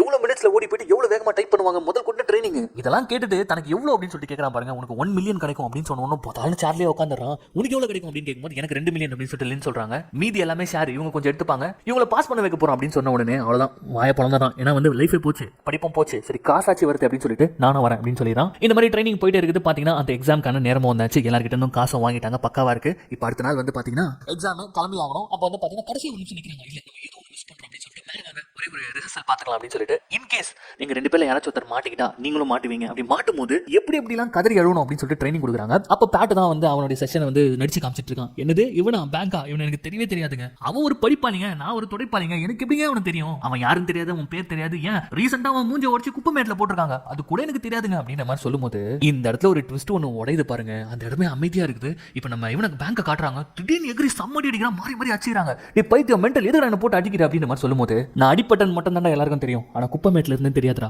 இதுக்குள்ள என்ன கொண்டு வரணும்ன்றதுக்காக என் வாழ்க்கையை முடிச்சு வச்சிட்டீங்களா சொல்லிட்டு கத்த ஆரம்பிக்கிறான். என்னன்னு பார்த்தா இது எல்லாமே பேட் பண்ண வேலை தான். நம்ம லின் ஒரு மாதிரி பாக்குறாங்க. அவ்வளவுதான் லாஸ்ட் மினிட். இப்போ இன்னும் கொஞ்ச நேரத்துல வந்து எக்ஸாம் ஆரம்பிக்க போது இவங்க ஃபிளைட் பிடிச்சு போய் ஆகணும். இந்த மூமெண்ட்ல சண்டை போட்டு மன உடைஞ்சு போன நம்ம பேங்க் வந்து போங்கடா சாவுங்கடா நீங்களா அப்படின்னு சொல்லிட்டு அவன் கெஞ்சறான். பேட் டீடைல்ஸ் தெரியாம பண்ணிட்டா, நான் எப்படியாவது பாஸ் ஆகணும்டா, இல்லனா என் லைஃபே போயிடும்டா, ப்ளீஸ்டா ப்ளீஸ்டான்னு சொல்லிட்டு கெஞ்சறான். போங்கடா நீங்க என்ன செத்தாலும் எனக்கு கவலைடா அப்படின்னு சொல்லிட்டு போக இங்க வந்து லின் கோச்சிக்கிறாங்க. உண்மையா சொல்லுங்க இதெல்லாம் நீங்க பண்ணீங்களா அப்படின்னு சொல்லிட்டு லின் ஒரு பக்கம் கோச்சிக்கிறாங்க. அவங்க கோச்சிட்டு போக அந்த கிரேஸ் வரை கெஞ்சிட்டு இருக்கா, ப்ளீஸ் ப்ளீஸ் சொல்லிட்டு எல்லா பிளானும் கொலாப்ஸ் ஆகுது. எல்லாமே முடிஞ்சு போச்சு. அப்பதான் எங்க பேங்க் காட்டுறாங்க. அவன் நேரா சம கோவத்துல அவங்களுடைய லாண்டரி அந்த கடை இருக்கும்ல அங்க போனா அங்க வந்து பாத்தீங்கன்னா பேங்க் நோட்டீஸ் ஒட்டி இருக்குது, நீங்க லோன் பே பண்ண தவறுனால இதை வந்து நாங்க க்ளோஸ் பண்றோம் அப்படின்னு சொல்லிட்டு இப்போ அந்த சீனை காமிச்சிக்கிட்டே இங்க நம்ம ஹீரோயினை காட்டுறாங்க. அவங்கள வந்து போங்கடா நீங்களும் உங்க பிளான் அப்படின்னு சொல்லிட்டு அவங்க பாட்டு அப்படியே நடந்து வந்துட்டே இருக்காங்க. அப்ப பார்த்தா ஆப்போசிட்ல வரோம். எங்க போற ஃபிளைட் இன்னும் 3 மணி நேரம் தான் இருக்கு வா அப்படின்ற மாதிரி சொல்லும்போது அப்படியே திரும்பி பாக்குறாங்க. என்னடா ஆச்சு உனக்கு அப்படின்னு சொல்லிட்டு இங்க பாரு நான் எல்லாத்தையும் இழந்துட்டேன், நீயும் அப்படிதான், ஆனா எனக்கு இப்போ வரப்போட்டு பணம் அது வச்சு எனக்கு உதவட்டும் வா போலாம் அப்படின்ற மாதிரி சொல்ல ஓகே இப்போ அப்படியே வந்து லோ ஆயிடுச்சு. அப்படியே ஹையா போயிட்டு கதை அப்படியே லோ ஆச்சா. இப்போ மறுபடியும் ஹையாக ஆரம்பிக்குது. அவ்வளவுதான். நம்ம லின்னு அதுக்கப்புறம் பேங்க் 2 பேரும் கிளம்புறாங்க. ஸோ பிளான் பக்காவா போயிட்டு இருக்குது. இவங்க சக்ஸஸ்ஃபுல்லாக வந்து பார்த்தீங்கன்னா சிட்னி போய் சேர்ந்துட்டாங்க. அவ்வளவுதான். 2 பேரும் எக்ஸாம் சென்டர்ல காட்டுறாங்க. அப்படி உள்ள போகும்போது அங்க வெயிட் பண்ணிட்டு இருப்பாங்க. அப்போ வந்து என்ன நியூஸ் ஓடிட்டு இருக்குன்னா, இந்த எக்ஸாம் வந்து எப்பவுமே வந்து சீட் பண்ணவே முடியாது. அதுக்காகவே வந்து பார்த்தீங்கன்னா சூப்பரான செக்யூரிட்டி சிஸ்டம்லாம் போட்டு வச்சிருப்பாங்க. அப்படி இன்கேஸ் யாராச்சும் மாட்டினாங்கன்னா அவங்க அவ்வளவுதான், கடைசி வரைக்கும் பேண்ட் தான் அப்படின்ற மாதிரிலாம் வந்து அந்த நியூஸ் எல்லாம் 2 பேரும் கேட்டு அப்படியே கொஞ்சம் பயந்து கொஞ்சம் மறந்து போயிருக்க. பரவாடா இறங்கி பாத்துறோம் அப்படின்னு சொல்லிட்டு 2 பேரும் அந்த எக்ஸாம் ஹால்குள்ள வராங்க. அப்படி வரும்போது எக்ஸாம் ஸ்டார்ட் பண்ணதுக்கு இன்னும் கொஞ்ச நேரம் தான் இருக்குது. இந்த கேப்ல ரெஸ்ட் ரூம் போறது, சாப்பிடுறது, இந்த மாதிரிலாம் சாப்பிட்டுட்டு இந்த இடத்துக்கு வந்துருங்க. இந்த இடத்துல உங்களுடைய எல்லா பொருட்களும் கலெக்ட் பண்ணப்படும், இன்க்ளூடிங் போன். எக்ஸாம் ஹால்குள்ள போகும்போது பென்சில், எரேசர், அதுக்கப்புறம் உங்களுடைய ஹால் டிக்கெட், அதுக்கப்புறம் பாஸ்போர்ட், இதை தவிர்த்து வேற எதுவும் கொண்டு போக மாட்டாரு. இன்னும் கொஞ்ச நேரத்தில் மீட் பண்ணுவோம் சரியா அப்படின்ற மாதிரி சொல்லிட்டு கராரா ஒரு செக்யூரிட்டி இருக்காரு. கொஞ்சம் பயமா தான் இருக்கு அவரை பார்த்தாலே. அவ்வளவுதான். நம்ம பசங்க பிரேக் ரூம் வேக வேகமா ஓடுறாங்க. என்ன பண்ணாங்கன்னு பாத்தீங்கன்னா, அங்க இருக்க ரெஸ்ட் ரூம்ல, அது வந்து பாத்தீங்கன்னா எக்ஸாம் சென்டருக்கு வெளியில தான் இருக்குது, அதுக்குள்ள கொண்டு போயிட்டு இவங்க செகண்டரியா கொண்டு வந்த அந்த போன் அதை வந்து பாத்தீங்கன்னா சேஃபா ஒளிச்சு வைக்கிறாங்க, யாரு கணக்கும் தெரியாத மாதிரி. அப்படியே வச்சுட்டு எக்ஸாம் ஹால்ல போயிட்டு உட்காராங்க பாருங்க. அவ்வளவுதான். அந்த இன்ஸ்ட்ரக்டர் வந்து என்ன சொல்றாங்கன்னு பாத்தீங்கன்னா, முதல் செக்ஷன் 45 நிமிஷத்துக்கு நடக்கும், அதுக்கப்புறம் 10 நிமிஷம் தான் பிரேக், ஒரு செகண்ட் கூட வேஸ்ட் பண்ணாதீங்க, ஸ்டார்ட் பண்ணுங்க அப்படின்னு சொல்லிட்டு எக்ஸாம் ஸ்டார்ட் ஆக அவ்வளவுதான். 2 பேரும் டக்கு டக்கு டக்குன்னு மார்க் பண்ண ஆரம்பிக்கிறாங்க. மொத்தமா 45 நிமிஷம் உங்களுக்கு டைமே கிடையாது. இதுல மக்கு பண்றதுக்காக உங்களுக்கு வந்து டைம் வேணும். ஏன்னா பாதி பாதியா அவங்க பிரிச்சுக்கிறாங்க இந்த ஆன்சரை. ஃபர்ஸ்ட் பாதி வந்து நம்ம லின்னு, செகண்ட் பாதி வந்து நம்ம பேங்க். வேக வேகமா எழுதுறாங்க. அவங்க பாருங்க எவ்வளவு டென்ஷனா இருக்காங்க, பயங்கரமா மக்கப் பண்றாங்க. இப்போ இந்த செஷன் முடிஞ்சு பிரேக்னு சொன்னோம், 2 பேரும் வேக வேகமா பாத்தீங்கன்னா ரெஸ்ட் ரூம்ல போயிட்டு மொபைல் எடுத்து இவங்க மக்கப் பண்ண ஆன்சர்லாம் அப்படி அனுப்பிட்டு இருக்காங்க பாருங்க. அப்படி அனுப்பிட்டு இருக்கும்போது அப்படி கட் பண்ணி இங்க காட்டுறாங்க. பசங்க பயங்கரம் வேற லெவலுக்கு ரெடி பண்ணி வச்சிருக்காங்க. இங்க பக்காவா ஏகப்பட்ட பைக்கர்ஸ் வந்து ரெடியா நின்னுட்டு இருக்காங்க. ஏன்னா இந்த கிளைன்ஸ் எல்லாத்தையும் வந்து கரெக்ட் டைமுக்கு கொண்டு போயிட்டு அந்த சென்டர்ல விடணும். ஆனா அதுக்கு முன்னாடி உங்களுக்கு கம்ப்ளீட்டா ஆன்சர் வரணும், அதை பென்சில பார் கோடா மாத்தணும். சோ அதுக்காக இவங்க அங்க வெயிட் பண்ணிட்டு இருக்காங்க. இப்போ குடுக்குறான் பாருங்க பேங்க் ஒரு ட்விஸ்ட். பாதி ஆன்சர் தான் அனுப்புறான், மீதி ஆன்சர் அனுப்ப மாட்டான். ஃபர்ஸ்ட் செஷன்லயே இங்க அந்த பேட் செம்ம கடுப்பா வரான். ஏன்டா அப்படி பண்றான்னு பார்த்தா, எனக்கு 1 மில்லியன் பார்த்தாது இன்னொரு 1 மில்லியன் வேணும் அப்படின்னு கேட்கறான். நம்ம ஹீரோயின் மெசேஜ் பண்றாங்க, டேய் என்னடா அப்படி எல்லாம் பண்றான்னு போது அதெல்லாம் எனக்கு தெரியாது, எனக்கு இன்னொரு 1 மில்லியன் இப்பவே வேணும், எனக்கு இப்பவே நீங்க பே பண்ணி ஆகணும் அப்படின்ற மாதிரி சொல்றான். அவ்வளவுதான். அவன் டென்ஷன் ஆகி சுத்திட்டு இருக்க. கீழே வர டைம் ஆயிடுச்சு ஆல்ரெடி. அந்த பைக்கர்ஸ் எல்லாம் கத்தினுறாங்க, என்னப்பா இப்படி எல்லாம் பண்ணிட்டு இருக்கீங்க, நாங்க கிளம்புறோம் அப்படின்ற மாதிரி. அவன் கெஞ்சிட்டு இருக்காங்க, அண்ணா ப்ளீஸ் நான் கொஞ்ச நேரம் அப்படின்னு சொல்லிட்டு. இப்ப வேற வழி இல்லாம பேட் என்ன பண்ணானா, அவங்க கிட்ட இருக்கிற பணத்தை அனுப்பி வச்சு, இப்போதைக்கு என்கிட்ட இதான் இருக்குது, கலெக்ட் பண்ணிட்டு நான் மொத்தமா உனக்கு அனுப்பி வைக்கிறேன் அப்படின்ற மாதிரி சொல்ல, இப்போ அவன் மீதி ஆன்சர் அனுப்புறான். இவன் அனுப்புன உடனே பாத்தீங்கன்னா ஃபர்ஸ்ட் செக்ஷனுக்கான ஆன்சர் வந்து பென்சில்ல வந்து பிரிண்ட் பண்றாங்க பாருங்க, அந்த பார் கோட்ஸ். அப்பாடா அப்படின்னு சொல்லிட்டு அது ரெடியாக இங்க வந்து அடுத்த செட் ஆஃப் எக்ஸாமுக்கு வந்து இவங்க உட்காராங்க. அப்படி உட்காரும் போது முறைக்கிறாங்க நம்ம ஹீரோயின். அவன் பார்த்துட்டு பிசினஸ் அப்படின்ற மாதிரி பாக்குறான். அவ்வளவுதான். சூப்பரா இப்போ வந்து பாத்தீங்கன்னா அடுத்த செட் எழுத ஆரம்பிச்சிருக்காங்க. வேக வேகமா எழுதிட்டு இருக்காங்க. இந்த தடவையும் சூப்பரா மக்கப் பண்ணிட்டு நேரா ரெஸ்ட் ரூம் போலாம்னு சொல்லிட்டு போனா பேங்க்குக்கு வந்து கரெக்டா இடம் கிடைச்சிட்டு. ஆனா நம்ம ஹீரோயினுக்கு இடம் கிடைக்கல. இப்ப பாருங்க கியூல நின்னுட்டு இருக்காங்க. இவங்க கொஞ்சம் கொஞ்சமா மறக்க ஆரம்பிக்குது. இவங்களா அப்படியே தலைக்குள்ள திருப்பி திருப்பி திருப்பி அதை சொல்லிக்கிட்டே இருக்காங்க, மறந்துடக்கூடாதுன்னு சொல்லிட்டு. ஆனா இங்க அதை விட எதிர்பார்க்காத ஒரு ட்விஸ்ட் நடக்குது. என்னன்னு பார்த்தா அங்க வந்து பேங்க புடிச்சிட்டாங்க. தம்பி வெளில வாங்க, ரொம்ப நேரமா என்ன பண்ணிட்டு இருக்கீங்க, தம்பி இப்ப வர போறீங்களா வெளில இல்லையா அப்படின்னு மாதிரி கத்திட்டு இருக்காரு அந்த செக்யூரிட்டி. இப்ப வரலனா மகன உடைச்சிட்டு உள்ள வந்துரும் அப்படின்னு மாதிரி சொல்லும்போது பதட்டத்துல எழுந்திருக்கான் பாருங்க. இவன் ஆன்சர் அனுப்பி வச்சிட்டான், செகண்ட் செஷன் இவனுடைய பார்ட் அனுப்பி வச்சிட்டான். ஆனா இவன் போனை மறைச்சு வச்சிருப்பான் தெரியுமா, ஒரு பிங் ஆன் பிளேட் மாதிரி இருக்கும், அது கீழே போட்டு ஆள்னு போட்டு அது உடையுது. அவ்வளவுதான். இப்ப போன் எங்க ஒளிச்சு வைக்கிறது, வேற வழியே இல்ல. சோ இவன் என்ன பண்றான்னு பாத்தீங்கன்னா, அவன் அனுப்புனது எல்லாத்தையுமே டெலீட் பண்ணிட்டு போனை உடைச்சு போடலான்னு பாக்குறான். ஏன்னா எந்த ஒரு ப்ரூஃபும் மாட்டக்கூடாது. ஆனா உடைக்க முடியல. டக்குன்னு என்ன பண்றான்னு பாத்தீங்கன்னா ரெஸ்ட் ரூம்ல போட்டு ஃபிளஷ் பண்ணிடலான்னு பார்த்தா அது மாட்டிக்கிட்டு நின்னுச்சு. அவ்வளவுதான். நம்ம ஆள் மாட்டிக்கிட்டாரு, நம்ம ஆளை பிடிச்சிட்டாங்க. இங்க இப்போ ஒரு வழியா நம்ம ஹீரோயினுக்கு வந்து இடம் கிடைச்சிச்சு. சரி ரெஸ்ட் ரூம்குள்ள போயிட்டு இவங்க மெசேஜ் பண்ணலான்னு பார்த்தா செகண்ட் செக்ஷனுக்கு அவங்க வெயிட் பண்ணிட்டு இருக்காங்க. இப்போ போன் எடுத்த அடுத்த செகண்ட் இங்க ஒருத்தங்க வந்துருவாங்களா, பொண்ணே நீ என்ன அடிக்கடி உள்ள போயிட்டு இருக்கேன் வெளில வா அப்படின்ற மாதிரி கூப்பிட இவங்க பயங்கரமா பயந்து போனவங்க ரொம்ப நேரமா சமாளிக்க பாக்குறாங்க. ஆனா வேற வழியே இல்ல. இப்ப வெளியில வராங்க. போ எக்ஸாம் ஸ்டார்ட் ஆயிடுச்சு, போ முதல்ல அங்க போ அப்படின்ற மாதிரி அனுப்பிட்டு இப்ப இந்த செக்யூரிட்டி லேடி போய் உள்ள போய் செக் பண்றாங்க. எந்த போனுமே இல்ல. என்னன்னு பார்த்தா நம்ம ஹீரோயின் வரும்போது கால்ல ஷூல வந்து ஒளிச்சு வச்சிட்டு இருக்காங்க. இப்ப நேரா வந்து பாக்குறாங்க, அவனை பிடிச்சிட்டாங்க. அவன் ஒரு மாதிரி உட்காந்துட்டு இருக்கான். பரவாயில்ல இருந்தாலும் சிரிக்கிறான், என்னால முடிஞ்சதை நான் பண்ணிட்டேன்னு சொல்லிட்டு. இவங்க செகண்ட் செக்ஷனுக்கே வந்து ஆன்சர் அனுப்பல. அது கொஞ்சம் கொஞ்சமே உங்களுக்கு மறந்துட்டு இருக்குது. இவங்க கால்ல போன் இருக்குது. அங்க வந்து பாத்தீங்கன்னா உள்ள அனுப்புறதுக்கு முன்னாடி செக் பண்ணிட்டு இருக்காங்க கம்ப்ளீட்டா. என்ன பண்றதே தெரியாம லாஸ்ட் செகண்ட்ல என்ன பண்றாங்கன்னா, அங்க தண்ணி குடிக்கிற ஒரு மிஷின் இருக்குது, அதுல போனை மறைச்சு வச்சுட்டு இப்ப உள்ள வராங்க. உள்ள வந்த உடனே எக்ஸாம் இப்ப ஸ்டார்ட் ஆகுது. இவங்க என்ன பண்றாங்கன்னா, ஆல்ரெடி போன செஷனுக்கு ஆன்சர் இவங்க அனுப்பல, அது மறந்துடக்கூடாது டக்குனு அதை எழுதுறாங்க. இப்ப 3வது செஷனுக்கு எக்ஸாம் எழுத ஆரம்பிக்கிறாங்க. இப்ப யோசிச்சு பாருங்க எவ்வளவு பணம் பொருள் இவங்க கிட்ட, எவ்வளவு பெரிய ரிஸ்க் இருக்கு. ஏன்னா செகண்ட் செக்ஷன்ல பாதி இவங்களத வந்து இவங்க மக்கப் பண்ணி வச்சிருக்கணும். அது இல்லாம தேர்ட் செக்ஷன் வந்து இவங்க ஆன்சர் இல்லாம பேங்கோட ஆன்சரையும் வந்து சேர்த்து இப்போ வந்து அனுப்பி ஆகணும். இவ்வளவு ஆன்சர் எப்படி உங்க ஒருத்தங்களால மக்கப் பண்ண முடியும்? அப்படி டென்ஷனுடைய உச்சத்துக்கு போறாங்க. என்ன பண்றதுனே தெரியல. அப்படியே வேர்த்து கொட்டி இப்ப திடீர்னு அவங்களுக்கு அந்த பியானோ சவுண்ட் வருது. ஃபர்ஸ்ட் எக்ஸாம்ல வந்து இவங்க பியானோ வச்சு தானே வந்து க்ளூ கொடுத்து இது பண்ணாங்க, எக்ஸாம் பாஸ் பண்ண வச்சாங்க பசங்களை. இவங்க வந்து நல்ல ஒரு பியானோ நாலேஜ் இருக்கிறவங்க, நல்ல ஒரு மியூசிக் நாலேஜ் இருக்கிறவங்க. இப்ப என்ன பண்றாங்கன்னு பாத்தீங்கன்னா, இருக்கிற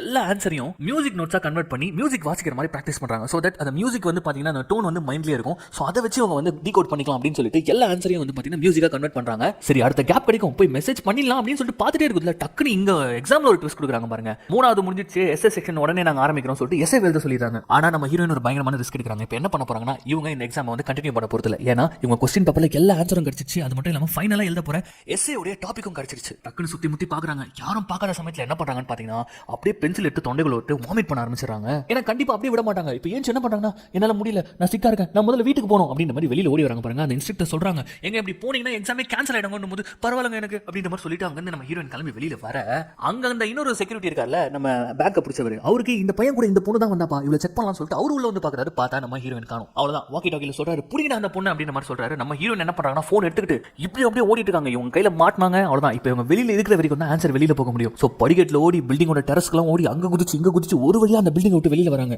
அவன் மாட்டிக்கிட்டாங்க. இங்கயா இந்த பக்கம் இந்த டென்ஷன் எதுவுமே தெரியல உங்களுக்கு. அங்க வந்து ஒரு பக்கம் ஸ்டூடெண்ட்ஸ் கீழ இருந்து கத்திட்டு இருக்காங்க. என்னடா டைம் ஆயிடுச்சா, 7:30 மணி ஆயிடுச்சு, நம்ம சென்டருக்கு போய் ஆகணும் அப்படின்னு சொல்லிட்டு கத்திட்டு இருக்காங்க. இந்த பக்கம் வந்து பாத்தீங்கன்னா அந்த பைக்கர்ஸ்லாம் கத்திட்டு இருக்காங்க. இப்படி மாட்டிட்டு இருக்கும்போது நம்ம ஹீரோயினை காட்டுறாங்க.